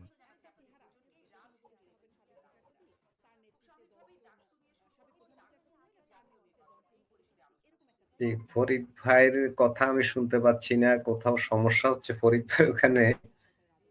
সম্ভবত নেটওয়ার্ক সমস্যা, আমার ধারণা। ফরিদ ভাই আপনি কি শুনতে পাচ্ছেন? ফরিদ ভাইয়ের নেটওয়ার্কেই সমস্যা করে ওখানে আমার মনে হয়। ভালো নেট উনি পাচ্ছেন না, এই কারণে বারবার ডিসকানেক্ট হয়ে যাচ্ছে। ডিসকানেক্ট হচ্ছে না, জাস্ট স্লো হয়ে যাচ্ছে। যেটা ফরিদ ভাই যেটা বলছিলেন, পাকিস্তান অধিকৃত কাশ্মীর, কাশ্মীরিদেরকে পাকিস্তানিরা শত্রু মনে করে, নিজের দেশের মানুষকে তারা শত্রু মনে করে। এটা কি তাজ্জব ব্যাপার! মানে এই একটা দেশ দেখলাম, সেই দেশে কাশ্মীরিরা তাদের শত্রু, বেলুচরা তাদের শত্রু, খাইবার পাখতুনখোয়া যারা আছে নাগরিক ওরাও তাদের শত্রু। তো পুরো দেশের জনগণ ওই দেশের শত্রু। কেমন একটা মানে আজগুবি একটা দেশ, মানে বিচিত্র দেশ। এটাকে কি দেশ বলা যায়? আমি আমি মানে খাজা আসিফের মন্তব্যের পর আমি হতবাক হয়ে গেলাম। নিজ দেশের মানুষকে বলছে শত্রু, তাও আবার তুলনা করছে ভারতের সাথে, যে ভারত তাদের শত্রু, ভারতও ওদেরকে শত্রু হিসেবে ট্রিট করে, তারাও ভারতকে শত্রু হিসেবে ট্রিট করে। তো কাশ্মীরিরা, কাশ্মীরের নাগরিক, ওরা তো পাকিস্তান না, পাকিস্তান তো অধিকৃত যেহেতু, তাহলে ওরা তো পাকিস্তানের নাগরিক। ওখানে স্থানীয় ভোট হয়ে গেল, ভোটের বিরুদ্ধে জনগণ। যাই হোক, ফরিদ ভাই আসছেন। ফরিদ ভাই, আমরা অন্য একটা বিষয়, বাংলাদেশের টুকিটাকি কিছু বিষয় আছে, দুটো বিষয়। প্রথম বিষয়টা হলো হবিগঞ্জে এনসিপি গাড়ি বহর, বিশাল বিশাল দামি দামি গাড়ি নিয়ে দেখলাম সার্জিস আলম, ওই যে নাসির উদ্দিন পাটোয়ারি, এরকম অনেকেই সেখানে গেছে। এরপরে পথে দেখলাম, ভিডিওতে দেখলাম ওদের গাড়িতে ইট পাটকেল নিক্ষেপ, রড দিয়ে আঘাত করা, গাড়িতে বেশ ক্ষয়ক্ষতি হয়েছে ওদের। তার আগের দিন দেখলাম পিটুনি দিয়েছে, অনেকে আহত, এমনকি সার্জিস আলমও আহত। এই যে পথে পথে তারা এইভাবে আক্রান্ত হচ্ছে কেন? জনগণ কি তাদের উপর এতটাই ক্ষুব্ধ হয়ে গেল এই মাত্র 2 বছরের মধ্যে? ফরিদ ভাই, 2 বছর তো বেশি হয়ে গেছে। শুধু আমার ভাবির পোলাদের যে মামু আছে না, ওই যে ওয়াকার মামু, তাকে শুধু বেড়াকে ফিরে যেতে দেন, এমপি গিরি ছোটায় ফেলাবে। ওই যে আমার 6 ভাবির পোলা আছে না এমপি, পাটোয়ারি ফাটোয়ারি, কালাপাড়া, ধলাপাড়া, পেটকা পুটকা আছে না একটা, এক ভাবির পোলার তো শুধু পেটই বাড়ে আর গাল ফুলে, আর আর পশ্চাৎ দেশ হয়ে গেছে মমি সিং এর পাউরুটির মতো ফুলতাছে। তো এই ভাবির পোলাদের পাবলিক তো এদের উষ্টাবে, জুতা মারবে, থুতু দিবে। শুধু এদের ফিরে যাইতে বলেন বেড়াকে। পাবলিক তো এখন কিছু বলতেছে না সেনাবাহিনীর ডরে। এরা যে জুলাই সন্ত্রাসী এ তো প্রমাণ হয়ে গেছে। এরা যে ভিনদেশি এজেন্ট ছিল প্রমাণ হয়ে গেছে। এরা যে এই দেশের আইন শৃঙ্খলা নষ্ট করার জন্য এসেছিল। প্রমাণ হয়ে গেছে, এরা যে মুক্তিযুদ্ধ বিরোধী প্রমাণ হয়ে গেছে, এরা যে দেশের অর্থনৈতিক বিরোধী প্রমাণ হয়ে গেছে, এরা যে কারো এজেন্ডা বাস্তবায়ন করছে প্রমাণ। এর কিসের নেতা, কোথাকার নেতা এরা? এখন কোথায় গেল চাপা? বললামই তো, শুধু সেনাবাহিনী না থাকলে রিক্সাওয়ালারা, ফুটপাতের দোকানদারেরা, এরা যেখানে পাবে সেখানে এদের উবদা করে টানাবে, পেটাবে। এ আমার ভাবির ফোলাদের মানুষ এদের ছেড়ে দিবে মনে করেছেন? বিএনপি তো কিছুই করে নাই। আমি তো ভেবেছিলাম আরো বহু কিছু করবে। আমি বলেছিলাম যে যে যদি নির্বাচন হয়ে যায় তারপর ভাবির পোলারা দৌড়ানি খাবে। কিছুই তো হয়নি এখনো। বিএনপি এই ভাবির পোলারা গালাগালি করতে করতে বিএনপির নেতারা কমায় পাঠাইছে। আর এরা থাপড়ায় কমায় পাঠাইতে পারে না, পিটায় কমায় পাঠাইতে পারে না। কি মারামারি হলো, কি করলো? আর এগুলো কি প্রীতি ম্যাচ খেলতেছে? কিন্তু তো প্রীতি ম্যাচ খেলতেছে। অরিজিনাল ফাইনাল ম্যাচ খেলবে কয়দিন পরে। ফাইনাল ম্যাচ খেলবে জনগণ, আর সেনাবাহিনীকে শুধু বেড়াকে ফিরে যেতে দেন। আমার ভাবির পোলাদের, এরা নেতা, এই কেসকিবান্দির পোলারা নেতা হইলো কেমনে? হ্যাঁ, আপনি ঠিকই বলেছেন, কিছুটা নাটকও হইতে পারে। আমারও ধারণা যে একটা প্রীতি ম্যাচ খেলতেছে, বললাম সেটা আপনার সাথে একমত প্রিয় দর্শক। তার সব ব্যাপারে যে আপনারা আমাদের সাথে একমত হবেন বা আমরা যে একমত হবো সেটা ঠিক না, স্বাভাবিক, এক একজন এক এক মত। তো আমারও কেন যেন মনে হয় প্রীতি ম্যাচ যদি না হইতো তখন তো আইসিইউতে থাকতো। যেখানে আওয়ামী লীগের ৯০ বছরের মানুষ লতিফ সিদ্দিকী, তাকে একটা ফাত্রা একটা কেসে লাগায় তাকে জেলে নিয়ে গেল। আর ভাবির পোলারা এত আকাম কুকুম করার পরেও তারা আবার তাদের পাহারা দেয়। দেখলাম একজন লিখেছে ৩৬ জন পুলিশ, ৭ জন নেতা আর ১৫ জন সাংবাদিক, এই হলো এখন এনসিপি। মানে সাংবাদিক তাদের ১৫ জন, পুলিশ হলো ৩৬ জন, আর তারা নেতা হলো ৭ জন। এখন এত বড় দল এনসিপি। শুনেন, এরা, আমি বারবার বলি, অর্জিত ক্ষমতা আর অর্পিত ক্ষমতা দুই জিনিস। একটা হলো নিজের বাপ দাদার এবং নিজের অর্জিত সম্পদ, সেই ক্ষমতা আলাদা। আর একটা হলো পইরা পাওয়া ধন অথবা কেউ দিল, সেটার ক্ষমতা আলাদা, সেটার যোগ্যতা আলাদা। এই দেশের এদের কে নেতা মানে ভাবির পোলাদের? এরা জীবনে কোনোদিন স্বপ্ন দেখছিল যে মেম্বার হবে? এরা তো দূরের কথা, এই ৬ ভাবির পোলার যে মা বাপ আছে তারা কোনোদিন স্বপ্ন দেখছিল তারা মেম্বার চেয়ারম্যান হবে? এমপি হয়ে গেছে। কেসকিবান্দির পোলা সুলতান খা হয়ে গেছে। তো বাংলাদেশের পোলাপান যারা কেসকিবান্দির পোলা সুলতান খা হইলো, এই এদের তো পাবলিক ছুটাবে না, অবশ্যই। এদের ওরা তো এখন সুলতান খাই, এখন আর কেসকি বান্দি টান্দি এগুলা বলা যাবে না। ওদের গাড়ি আছে, বাড়ি আছে, ব্যাংক ব্যালেন্স আছে, ক্রেডিট কার্ড আছে, ওরা চাইলেই এখন কোটি কোটি টাকা হয়। তো ব্যাংক ওই জন্যই তো পাবলিক এদের শটায়া, এদের সোজা ফুটবলের মতো শটাবে। ওই যে আমি বলি নাই, এটা বলছে ওই যে গালফল আমতারেক, ওই যে এনসিপি করতে আগে কি গণরিয়া পরিষদ না কি করতে আগে, এখন বিএনপি করে। এদের যখন ফুটবলের মতো পাবলিক এদের শটাবে, এই এনসিপি মেনসিপি কিসের এনসিপি, জামাতেরই A team B team C team D team, এদেরকে এদের নিয়োগ দিয়েছে, এরা কাজ করিয়েছে এদের বিভিন্ন নামে বিভিন্ন ধামে। কারণ জামাতের টিকটিকি, জামাত হলো সেই টিকটিকি যারা বিভিন্ন জায়গায় আন্ডা পারে, সেগুলো এখন ফুটেছে, সেগুলো একটা এনসি। পাবলিক এত তো ফুটবলের মতো সরাবে। আর বললেন টাকা পয়সা, আওয়ামী লীগের মধ্যেও কম টাকা আলা ছিল না, আওয়ামী লীগের মধ্যেও কম গাড়ি আলা ছিল না। তো তাদের মতো বাঘ সিংহ যদি খুঁজে না পাওয়া যায়, এরকম তেলচোরা টিকটিকি, তারপর চড়াই পাখি, এদের আপনি খুঁজে পাবেন। বললামই তো, শুধু সেনাবাহিনীকে বেড়াকে ফিরে যেতে দেন না, এমপিগিরি, এমপিগিরি ছুড়াই ফেলাবে পাবলিক, শুধু বেড়াকে সেনাবাহিনীকে ফিরে যেতে দেন। এই সরকারই তো টিকায় রাখছে হলো সেনাবাহিনী। আর ভাবির পোলাদের এখনো তো পাবলিক রাস্তায় যেখানে দেখবে সেখানে কি করবে, শুধু ওয়াকার সাহেবকে একটু বেড়াকে ফিরে যেতে বলেন, তারপরে দেখবেন হাউ মেনি পেডিতে হাউ মেনি গম, রাইস হবে, রাইস এত ভাত থাকবে না, কত ধানে কত চাল হবে না, কত ধানে কত গম হয়, রুটি হয়, সেটা পাবলিক দেখাই দিবে। কেবল তো শুরু। এদের যে পাবলিক কি করবে, এদের চামড়া ছিলে লবণ লাগাবে পাবলিক। জি, ফরিদ ভাই একটা মজার ব্যাপার হলো, সাবেক মন্ত্রী লতিফ সিদ্দিকীকে গ্রেপ্তার জি, করেছে গতকাল, আজ আদালতে হাজির করা হয়েছে। তিনি আন্তর্জাতিক অপরাধ ট্রাইব্যুনালে তাকে হাজির করা হয়েছে। লতিফ সিদ্দিকী বললেন, আমাকে ফাঁসি দিয়ে দেন। লতিফ সিদ্দিকী বললেন আদালতের কাঠগড়ায় দাঁড়িয়ে যে এত বিচার টিচারের দরকার নেই, শুনানি সাক্ষীর দরকার নাই, আমাকে ফাঁসি দিয়ে দেন। আর বঙ্গবীর কাদের সিদ্দিকী বললেন, হ্যাঁ আমার ভাইকে ফাঁসি দিয়ে দিলে আমরা কোনো আপত্তি করব না, দিয়ে দেন। শুনেন, মূলত মূলত তারা কি এই বিচার বা এই গ্রেপ্তার এটাকে কি খুব থোড়াই কেয়ার করলো? আর এরা না তো হলে এটাকে এইভাবে কেন কথা বলছে? পিস করছে, এটাকে সরাসরি টিটকারি দিয়েছে। এই বঙ্গবীর কাদের সিদ্দিকী, তার অনেক সমালোচনা আছে। এই লতিফ সিদ্দিকী, শোনেন, এরা সিংহই, তার হাঁটাটা দেখেছেন, তার চলা দেখেছেন? থোড়াই কেয়ার করে এই সরকার, থোড়াই কেয়ার করে এই আদালত। 90 বছরের একটা মানুষ, ওইভাবে তো আমিও হাঁটতে পারবো না। মানে এরকম গ্রেপ্তার হয়ে। আর দেখেন ডক্টর হুমায়ুন আজাদ বহু আগেই বলে গিয়েছিলেন যে এই বাংলাদেশে একদিন আসলে যারা কবি, লেখক, বুদ্ধিজীবী তারা তো সামনের বিষয়গুলো দেখেন, ভিশনারি, তারা এগুলো দেখতে পারে, তাদের দৃষ্টি অনেক উপরে থাকে। তাই তিনি বাংলা আস্তার নামে উপন্যাস লিখেছেন। তারপর আরেকটা কি যেন 2001 নামে কি যেন একটা উপন্যাস লিখেছেন। আরেক জায়গায় তিনি বলেছেন যে এই বাংলাদেশে একদিন মুক্তিযোদ্ধাদের বিচার করবে রাজাকার আলবদরেরা পাকিস্তান ভাঙার দায়ে। তো লতিফ সিদ্দিকীকে তো পাকিস্তান ভাঙার দায়ে গ্রেপ্তার করা হয়েছে। কিসের কি শাপলা সত্তর, ফাপলা সত্তর, ওগুলো হলো ফাত্রামি কথা। মূলত লতিফ সিদ্দিকীকে কেন গ্রেপ্তার করা হয়েছে? কারণ তিনি মুক্তিযুদ্ধের পক্ষের শক্তি। কেন তাকে গ্রেপ্তার করেছে? তিনি মুক্তিযোদ্ধা, তিনি মুক্তিযুদ্ধের সংগঠক, এই জন্য তাকে গ্রেপ্তার করা হয়েছে। কিসের কোন শাপলা সত্তর, ফাপলা ফরিদ সত্তর। ভাই, আরো একটা মজার ছোট ছোট কিছু বিষয় নিয়ে একটু কথা বলি, 1-2 মিনিট করে। মজার বিষয় হলো ওই যে ইয়েতে গাইবান্ধায় না, না ওই যে রাম মূর্তি করলো হ্যাঁ যে হ্যাঁ, গাইবান্ধাতে, রংপুরের পলাশবাড়ি।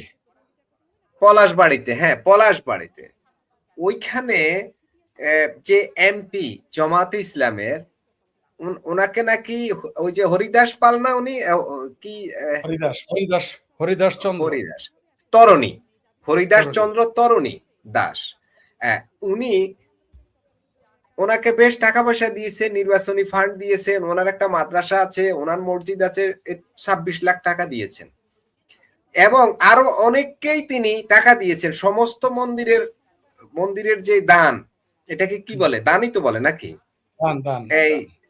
যেটা দেয় ডোনেশন, যেটা আমি ইংরেজিতেই বলি, হয়তো ধর্মীয় কোনো শব্দ থাকতে পারে, থাকতে পারে, সেটা যে আলাদা। ডোনেশনটা আসতো, ওই অনেক প্রচুর, মানে প্রচুর ডোনেশন সেখানে হতো, ভক্তরা দিত। এই হ্যাঁ, দিত। ডোনেশন গুলো তারা তো ওখানকার কাজে তো ব্যবহার করত। এমনকি ওইখানের যে মাদ্রাসা, ওইখানের যে মসজিদ, ধর্মীয় অর্থাৎ ইসলাম ধর্মের নানা বিষয়েও এই টাকাগুলো, এই মন্দিরের টাকা, এই মূর্তির টাকা ব্যবহার হতো। পরিষ্কার কথা হলো এটা, যেটা এই তাকে যখন জিজ্ঞাসাবাদ করা হয় তখনও তিনি বলেছেন। এমনকি তিনি গ্রেপ্তারের আগে যখন বিভিন্ন চ্যানেলে সাক্ষাৎকার দিয়েছেন তখনও এই বিষয় নিয়ে কথা বলেছেন। এগুলো নিয়ে কেউ মানে প্রতিবাদ করে না, এবং সেখানে অনেক লোক চাকরি করে, কাজ করে। মুসলিমের সংখ্যাই সেখানে অনেক বেশি, 100 কতজন মুসলিম আছে যারা ওখানে কাজ করে, যারা ব্যবসা করে খায়, সেখানেও ম্যাক্সিমাম হচ্ছে মুসলিম। আজকে আবার আরেকটা খবরে দেখলাম ভারতীয় গরু নিয়ে জামাতে ইসলাম আর বিএনপির মধ্যে মারামারি। মানে ভারতীয় গরু, মানে ভারত থেকে গরু আসছে, কিছু একটা আছে, চাঁদা টাদা বা নানা কিছু একটা আছে সেখানে। সোজা কথা বলেন যে গরু চুরি, গরু পাচারের যে টাকার ভাগ, সেটা নিয়ে বিএনপি জামাত লেগে গেছে। হ্যাঁ, অনেকটা পাচারের, অনেকটা পাচার। আপনি সীমান্ত এলাকার মানুষ, আপনি বলতে পারেন, আমি সীমান্ত থেকে বহুদূর, আমার সীমান্ত এলাকার অভিজ্ঞতা নেই। এই হলো ব্যাপার না, আমি কথাটা তুলেছিলাম যে মন্দিরের টাকা, মূর্তির উদ্দেশ্যে তো টাকাগুলো দেওয়া, নাকি ওই যে রাম বিগ্রহ যেটা 81 ফুট উচ্চতা করার কথা, তো সেখানে একটা অংশ আপনি নির্বাচনী ফান্ডে নিলেন আল্লাহর রাস্তায়, তারপরে আপনি মসজিদের জন্য নিলেন আল্লাহর রাস্তায়, আপনি মাদ্রাসার জন্য নিলেন আল্লাহর রাস্তায়, সেটা হালাল হয়ে গেল, শুধু ওই মূর্তিটা এখন ভাঙার জন্য এত পেরেশান কেন? এখন কি সম্ভবত তরুণী দাস এখন কি টাকা দেওয়া বন্ধ করে দিয়েছে নাকি? কি মনে হয়? 2 মিনিট এই বিষয়ে একটু মন্তব্য করবেন। আসলে এই বিষয়টা বলতে চাচ্ছিলাম, যেহেতু মনে করাই দিলেন। শুনেন, টাকার কোনো রং নাই। টাকা যেদিক থেকে চাটবেন সেখানে মধু আর মধু। টাকা নিতে আপনি দেখেন না, জামাতেরা কি ব্যবসা করে না? ব্যাংকের আগে কি লিখেছে? প্রত্যেক ব্যাংকের দেয়ালে দেয়ালে লেখা দেখবেন, আল্লাহ ব্যবসাকে করেছেন হালাল, সুদকে করেছেন হারাম। এই ঘোষণা দিয়ে কি তারা সুদ খাইতেছে না? এদের পক্ষে সবই সম্ভব। আর তরণী দাসের টাকা খাবে না তাতে কি? আর এখন তাদের লজ্জা নাই। এখন যেটা মন্দিরের ভগবান রামের মূর্তি বানানোর জন্য যে টাকা দিল, তারপর ওইখানে আমিও দিতে চেয়েছিলাম হাসপাতালের জন্য। কারণ তরণী দাস বলেছিল এখানে হাসপাতাল করবে, আমি তাকে 1 লক্ষ টাকা দিতে চেয়েছিলাম। ঠিক আছে? কারণ আমি বলেছিলাম যে এটা কিন্তু হাসপাতালেতে ব্যয় হবে, এটা বলেছিলাম। উনি বলেছিলেন, না আমাকে আপনার টাকা দিতে হবে না, আমি খুব খুশি হয়েছি যে আপনি ভিডিও করেছেন, এতে আমি খুশি। এবং অনেক ভক্তরা এসে বলেছে যে আপনার ভিডিও দেখার পরে এতে আমি অনেক খুশি, এটা বলেছিল। এই গ্রেপ্তার হওয়ার আগেও তিনি বলেছিলেন, একদিন আগে রাতেই এই কথা বলেছেন। যাই, যেটা বলতেছিলাম আপনার, যে এইখানে টাকা জামাতের এইরকমই, টাকার গন্ধ বড় আরাম, বুঝতে পারছেন? এই যে আপনার মনে থাকার কথা, আওয়ামী লীগের আমলে যে কক্সবাজার থেকে বদির নামে যে আন্দোলন চলতো, শুধু বদির দোষ হইতো, ইয়াবা বিক্রি করে। ওইখানে তো জামাত, বিএনপি, আওয়ামী লীগ সহ আরে হেফাজতের নেতারা পর্যন্ত ওই ভাগা পাইতো। আপনি খোঁজ নেন আমার কথা সত্য কিনা, যে বদির আমলে তখন কিন্তু শুধু আওয়ামী লীগ না, ওখানকার সব জাতীয় পার্টি এমনকি জামাত ইয়াবার ব্যবসায় জড়িত ছিল। কারণ সে রাতারাতি ওই এলাকার লোক ইয়াবা বিক্রি করে ধনী, তখন টাকা যাচ্ছিল ওটা। বরং এখন আওয়ামী লীগের লোক পায় না। আওয়ামী লীগের আমলে কিন্তু জামাতের লোক আবার টাকার ভাগা পাইতো, বিএনপি ভাগা পাইতো, জামাত, চিন্তা করে দেখেন, মৌলবীরাও ভাগা পাইতো। তো যেটা আমি বললাম, টাকার টাকার প্রেম সবারই আছে। ইসলামের ইতিহাস পড়ে দেখেন, সব মূর্তি ভারতে ভাঙতে বলতো, কিন্তু যখন সোনার মূর্তি পাইতো বলতো ওটা ভাঙানো, ওটা নিয়ে এসে পড়ো। কেন ওটা ভাঙলো না কেন? কারণ সোনার মূর্তির তো অর্থের, ইসলামের ইতিহাসের যে কোনো ছাত্র তো এটা জানে যে ইসলামের ইতিহাসে সব মুসলমানেরা বলতো তারা ছিল বৎশিকঞ্জ, মানে মূর্তি তাদের উপাদেই ছিল মূর্তি ধ্বংসকারী, বিরাট বড় পেয়ারা মুসলমান। স্বর্ণের মূর্তি পাইলেই বলতো নিয়ে আসো, আরব আইনে জমা দাও, ইরাক আইনে জমা দাও, তুরস্ক আইনে জমা দাও। কি বুঝলেন? সেনাপতিদের এই নির্দেশ থাকতো। তো তো ওইখানে তরণী দাসের কাছ থেকে টাকা নিবে, হরিদাস চন্দ্র পালের কাছ থেকে, হরিদাস চন্দ্র দাসের কাছ থেকে টাকা নিবে, এটাই তো স্বাভাবিক। তাকে ভয় দেখায় টাকা নিত, ভালো কাজ মানে কেউ শখ করে টাকা নিত, ডর দেখায় টাকা নিত, কেউ বিভিন্ন প্রস্তাব দিয়ে টাকা নিত, এটাই স্বাভাবিক। তো এখন ওটা আর হারাম হয়নি। আপনি দেখেন না যে গার্মেন্টসের কর্মীদের জামাতের হুজুরেরা, হেফাজতের হুজুরেরা বেশ্যা বলে পর্যন্ত গালি দেয়, যে যারা চাকরি করে তারা বেশ্যা। কিন্তু জামাত ওই গার্মেন্টসের মহিলাদের টাকা নিয়ে কিন্তু মসজিদ বানায়, চাঁদা নেওয়ার সময় কিন্তু ঠিকই দৌড় দেয়, মৌলবীরা ছাত্র পাঠায় দেয়, ওই জায়গায় পাঠায় না। তো তরণী দাস খারাপ, তার জি মূর্তি খারাপ, ফরিদ, তার টাকা ভালো, তার টাকার খুব মধু।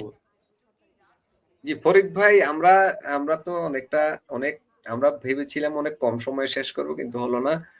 কয়েকটা কমেন্ট একটু দেখি, 1 মিনিট 2 মিনিট করে যদি বলা যায়, অথবা আমরা একটু পড়ে দেই কমেন্ট গুলো। অনেক কমেন্ট তো, সবগুলো তো নিতে পারি না, তাহলে আজ রাতে শেষ হবে না। ফরিদ জি জি, ভাইকে শতভাগ সাপোর্ট করছি, কিন্তু তিনি যা বলেছেন তার জন্য কংগ্রেসই দায়ী।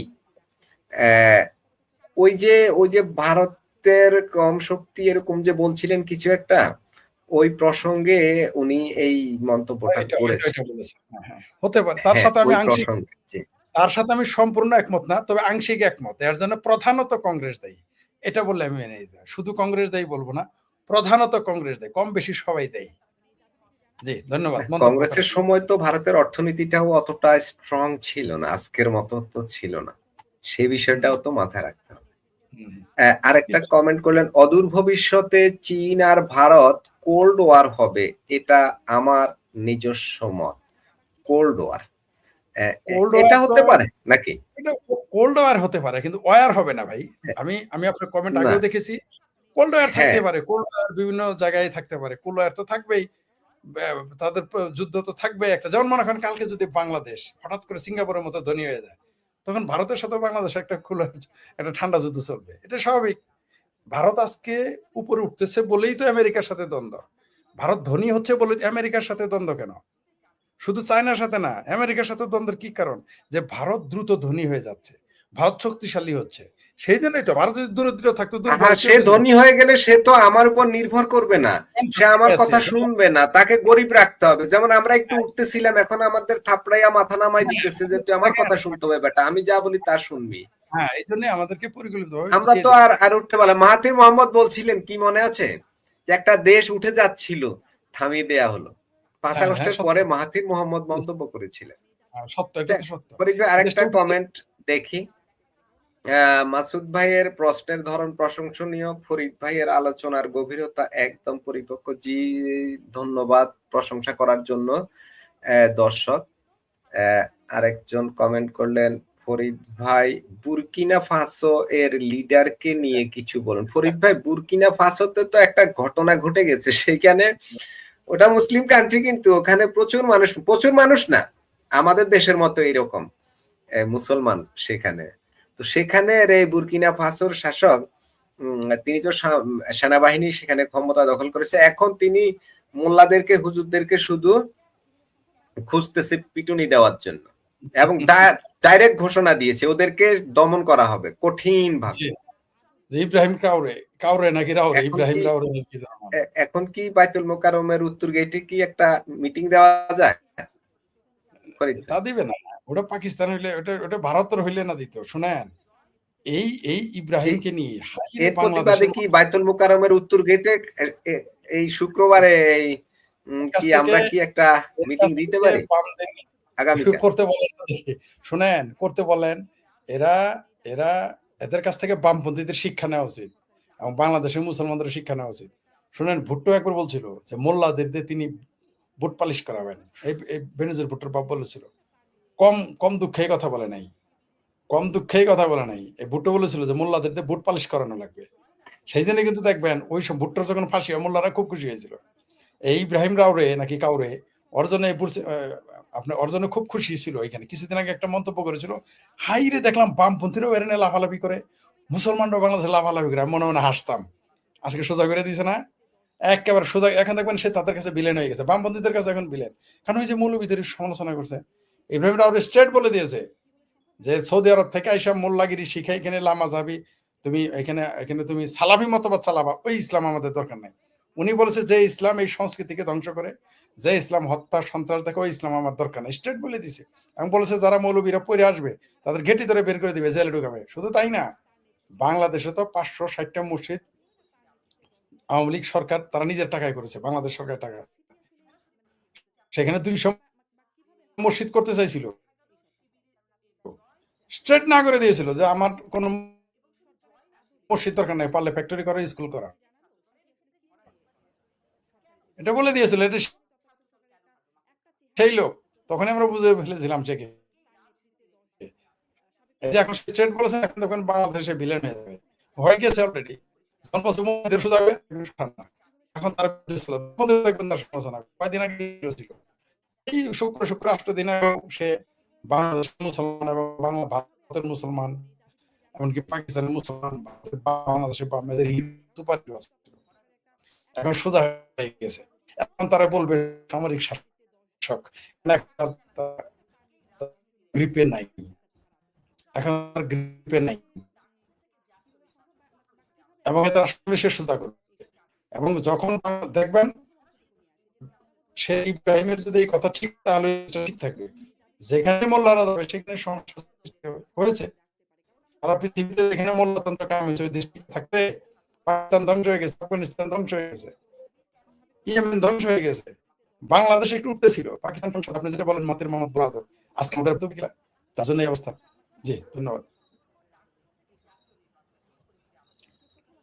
ফরিদ ভাই, আরেকটা কমেন্ট আমরা দেখিনি ভাই। ভবিষ্যতে জাপান, রাশিয়া, চীন ও ভারত মিলে বিশ্বকে নেতৃত্ব মিলিয়ে নিয়েন ফরিদ ভাই। না, মনে মনে মন কলা খাওয়া। 30 বছর যাবত এই কথা শুনতেছি। তখন প্রিয় দর্শক, আপনি যেটা বললেন, তখন শুধু জাপানের নাম নেওয়া হয়নি, এছাড়া সবার নাম শুনেছি। এই যে ব্রিক্স বানাইলো, হ্যান করলো, হবে না ভাই। আমেরিকার এগেইনস্টে এত সহজে যেতে পারবেন না, কারণ তাদের অর্থনৈতিক ভিত্তি, তাদের রাজনৈতিক ভিত্তি অনেক শক্তিশালী। এত সহজে। আরেকটা কমেন্ট করলেন, চীনের প্রাণভোমরা ভারতের কাছে আছে। মালাক্কা প্রণালী দিয়ে চীনের 90% ব্যবসা হয়, আর মালাক্কা প্রণালী ভারতের হাতে। হ্যাঁ, এই বিষয়ে তো আমরা আলোচনা করেছি। আর একটা কমেন্ট দেখি, আপনার বিশ্লেষণ অত্যন্ত যুক্তিগ্রাহ্য, সুতরাং কে কি বলল তাতে কিছু মনে করবেন না। সব দেশেই কিছু মানুষ আছে যাদের কাছে আবেগের প্রাধান্য বেশি, যুক্তিকম। হ্যাঁ, বলে দেয় এটা নিয়ে, সেটা হলো যারাই আমাদের সাথে দ্বিমত করেন তাদের মতের প্রতি আমাদের শ্রদ্ধা রয়েছে, এবং শ্রদ্ধা অবশ্যই থাকবে। ইভেন কি আমাকে যদি আপনি 180 ডিগ্রি উল্টে বলেন যে আমি ভুল, তাতেও আমাদের আপত্তি নেই। বরং আমাদের যদি ভুল ধরিয়ে দেন, আমরা আরো গবেষণা করব, সেটা নিয়ে কথা বলবো। কিন্তু আমরা চেষ্টা করি সঠিক তথ্যটা, সঠিক পরিস্থিতি তুলে ধরা। আবেগ যুক্তি অবশ্যই, দেশপ্রেমের কাছে অবশ্যই আবেগ বেশি, নিঃসন্দেহে সেখানে যুক্তি কাজ করে না। ধর্মের ব্যাপারে তো আরো আবেগ যুক্তি বেশি কাজ করে না। তো তো এগুলো সত্য কিছু অপেক্ষা, কিন্তু আমরা চেষ্টা করি মানুষকে এটা তুলে ধরার জন্য। তবে দেশ কিন্তু টিকে থাকে আবেগ দিয়ে, এটাও সত্য, এটাও মেনে নিতে হবে। তাই সবার প্রতি আমাদের মতের প্রতি শ্রদ্ধা আছে। গালি দেওয়া ছাড়া, সরাসরি কেউ গালি করা ছাড়া তাদের মতের প্রতি আমাদের শ্রদ্ধা ছিল, আছে এবং থাকবে। জি, ধন্যবাদ। আরেকজন বললেন, ভাই ডিসেম্বরের আগেই তো মাঠ ফাঁকা হয়ে যাবে, এটা ওই শেখ হাসিনার আগমন প্রসঙ্গে জি, এই তাই কমেন্টটা সম্ভবত তিনি করেছেন। দেশ ওই দিকেই যাচ্ছে, ডিসেম্বরের আগে মাঠ ফাঁকা হয়ে যাবে, আমারও তাই মনে হয়। আরেকজন বললেন, চীন ভারত যুদ্ধ লাগলে ভারত মহাসাগর দিয়ে চায়নার তেলবাহী জাহাজ একটাও ফেরত যেতে পারবে নাই, পারবে না, অনেকটা এরকম কিছু বলতে চেয়েছেন সম্ভবত। এটা চীন ভারত ভাই যুদ্ধ হবে না ভাই, চীন ভারত যুদ্ধ হলে দুই দেশের যুদ্ধ হবে না, কারণ এখানে চীন এই জায়গায় চীন কিন্তু ধরা আছে, সে ভারতের সাথে সে ব্যালেন্স করবে। চীন হইলো জামালপুরে পাগলা, ভারত ব্যবসার ব্যাপারে জামালপুরে পাগলা। ডিমের হালি তিনটাই কিনবে, তিনটাই বেচবে, মানে তিনটাই কিনবে, পাঁচটাই বেচবে, এরকম না ভাই। ডিমের হালি ওইখানে গিয়ে তারা উল্টা হবে। আমাদের জামালপুরে পাগলা কি করে, ডিমের হালি পাঁচটায় কিনে তিনটা বেচে, মানে এর মানে হইলো গল্প দিয়ে বোঝায় তারা নিজের স্বার্থটা বুঝে। চীন ব্যবসা ছাড়া কিছু বুঝে না, মনে রাখবেন। চীন ব্যবসা ছাড়া ভারতের সাথে এক কদম আগে। সারা পৃথিবীতে চীন যদি আপনারা গালি দেয় তাও ব্যবসা, গালি খাইলেও ব্যবসা। ভারতও সেটা বুঝে, ভারত এখন আস্তে আস্তে ব্যবসায়িক চিন্তার দিকে যাচ্ছে। যেমন ভারত কি কারণে ব্যবসা বললাম, ভারতও ব্যবসা বুঝে। এই যে বাংলাদেশে যে ভিসা দিল এত গালাগালি করার পরেও, এই যে ভারতের এত বেজ্জতি করার পরেও তারেক রহমানকে আমন্ত্রণ জানাইছে ভারত সরকার। আমি হলে তা করতাম না, ভারত তা করেছে। কেন করেছে? ব্যবসা। কি কারণে? কারণ ওই যে অলরেডি রাশিয়া প্রস্তাব দিয়েছে যে ভারতের রুপিতে, মানে আমি পরে হিসাব করে পাই না যে নরেন্দ্র মোদী কেন তারেক রহমানকে ইনভাইট করলেন, আমার মাথায় ঢুকে না। আমি 48 ঘন্টায় চিন্তাটা করেছি, পরে বুঝতে পারলাম দাল মে কুছ কই তো কুছ তো হ্যাঁ। পরে পরে গিয়ে দেখি রাশিয়া বললো যে আমি ভারতের রুপিতে লেনদেন করব, ডলারে নয়। এখন বুঝতে পারছেন তার মানে কি ভারত না, ব্যবসায়িক ইয়ার ইউক্রেন যুদ্ধের প্রথম দিকে তো ভারতীয় রুপিতে আমরা পরিশোধ করছি না রাশিয়াকে, হ্যাঁ হ্যাঁ শেখ এইবারও করছে, হাসিনার সময়ে, হ্যাঁ, এবং শেখ হাসিনার ভারতের সাথেও আমরা রুপিতে লেনদেনের চুক্তি হয়েছে বাংলাদেশের সাথে তখন, যাতে ডলার ইউজ করা না লাগে। ডলার সংকট হয়ে গেলে কি করব? কি করবে? হ্যাঁ, তো হয় না, এটা কখনো হ্যাঁ, কখনো তো মার্কিন যুক্তরাষ্ট্রকে তো চাপে রাখতে হয় কখনো কখনো, ছোট ছোট হইলেও তো দিতে হয় একটু, না? আরেকটা কমেন্ট দেয়, চীন ভারত যুদ্ধ হলে দুই দেশের ক্ষতি হবে, দুটোই পারমাণবিক শক্তিধর। ক্ষতি তো যুদ্ধ হলে, জি ফরিদ ভাই, ক্ষতি তো যুদ্ধ দুই দেশেরই হবে, পারমাণবিক ব্যবহার কেউ করবে না, এটা নিয়ে ভাববার কোনো কারণ নেই। পাকিস্তানের মতো বর্বর অশিক্ষিত জঙ্গি রাষ্ট্র যখন পারমাণবিক বোমা এখনো ব্যবহার করে নাই, তো সভ্য রাষ্ট্রগুলো পারমাণবিক বোমা ব্যবহার করবে? কখনোই করবে না, পারতপক্ষে করবে না আমার ধারণা। পৃথিবীতে আমার মনে হচ্ছে ফরিদ, একটা ভবিষ্যৎবাণী করি বা করি না, জাস্ট আমি ভাবি সবসময় যে পারমাণবিক অস্ত্র যদি পৃথিবীতে ব্যবহার করে তাহলে আমেরিকাই করবে, আর কেউ কখনোই করবে না, একান্ত নিজে আক্রান্ত না হলে। কেউ সেটা করবে। আপনার সাথে একমত আমি, আপনার সাথে আমি। আরেকটা, কাশ্মীর স্বাধীন হোক এটা আমিও চাই, কিন্তু তারা স্বাধীন হলে তাদের সার্বভৌমত্ব তারা রক্ষা করতে পারবে না, যে কোনো ভাবেই পারবে না। এটা কেমন কমেন্ট হলো? ওনার প্রশ্ন এখানে দুইটা প্রশ্ন আছে, একটা হলো স্বাধীনতা চাই। ভাই কাশ্মীরে তো স্বাধীনতা চাই নাই, ওরা তো স্বাধীন রাষ্ট্রই, ওরা তো ভারতের অংশ, নাম্বার ওয়ান। আর যেটা বলেন কোনোভাবেই পারবেন না, সারা পৃথিবীতেই যখন কোনো রাষ্ট্র স্বাধীন হইতে চায় সবাই মনে করে ওই দেশটা টিকতে পারবে না। যেমন পাকিস্তান যখন ভেঙে তৈরি হয়েছিল তখন পৃথিবীর সবাই বলছে পাকিস্তান নামক রাষ্ট্রটি থাকবে না। এটা এমনকি ব্রিটিশরা বলছিল যে ভারতও টিকবে না। সব রাষ্ট্রই মনে করে, যেমন আপনিও মনে করতেছেন, কিন্তু স্বাধীন হয়ে গেলে সে কোন রকম। মালদ্বীপ কিভাবে টিকে আছে বলেন? মালদ্বীপ সে কিভাবে টিকে আছে? তার তো কিছুই নেই। টিকে আছে না, নেপালের তাও তো একটা ঐতিহ্য আছে, যুদ্ধের ঐতিহাসিক তাদের ভিত্তি আছে, তারা কখনো পরাধীন হয় নাই। পাকিস্তান, নেপাল তো কিন্তু পরাধীন হয় নাই। নেপাল তো ছোট্ট একটা দেশ, ভারত তো সকাল 6টায় চা খেয়ে তো 2 মিনিট পরেই তো কব্জা করে নিতে পারে। চায়নাও পারে, এটা করবে না। কিন্তু আপনি যেটা বললেন এটা তো করে না, তো বা করছে কখনো, এমন তো রেকর্ড। আর কাশ্মীরের তো স্বাধীনতা চায় নাই, প্রথমত হলো চায় না। আপনি আমি চাইলে তো হবে না, বরং আপনি তো বেলুচিস্তানের স্বাধীনতা চাইতেছে, কাশ্মীরে তো বলে নাই স্বাধীনতা চায়। তারা বলছে ভারতের সাথে বিলয় হয়ে যাবে, তারা ভারতীয়। ডলারের পরিবর্তে হ্যাঁ, আমরা রুপি একটু আগে আলোচনা রাশিয়ার এই সিদ্ধান্তের বিষয়ে কিছু বলেন। জি, এটা আমরা অলরেডি আলোচনা করেছি করেছি। ডলার নিয়ে। আচ্ছা, আরেকটা কমেন্ট দেখি। ভাই, China Pakistan economic corridor Balochistan হয়ে পাকিস্তানের কাশ্মীর পর্যন্ত খেলা যে কোন লেভেলে চলছে বোঝা বড় দায়। ডাল মে কুছ কালা হে জিন্দা পীর ভাই। সিপ্যাক বন্ধ হয়ে গেছে। আপনি যেটা বলছেন ওই চায়না পাকিস্তান ইকোনমিক করিডোর বন্ধ হয়ে গেছে। বেলুচেরা সেগুলো তছনছ করে দিয়েছে। বন্ধ হয়ে গেছে। ওটা তো চায়না ব্যবহারই করতে পারে নাই। করিডোর হয়ে গেছে, রাস্তা হয়ে গেছে, বন্দর হয়ে গেছে, সব হয়ে গেছে, কিন্তু চায়না ওটা ব্যবহার করতে পারে না, কারণ বেলুচরা চাইনিজ দেখলেই মারে, চাইনিজ ওয়াগন দেখলেই মারে, চাইনিজ কোনো ট্রাক দেখলেই মারে, চাইনিজ কোনো কাভার্ড ভ্যান দেখলেই মারে, আক্রমণ করে। যার কারণে ওরা ওইটা সেখানে ওরা পারবে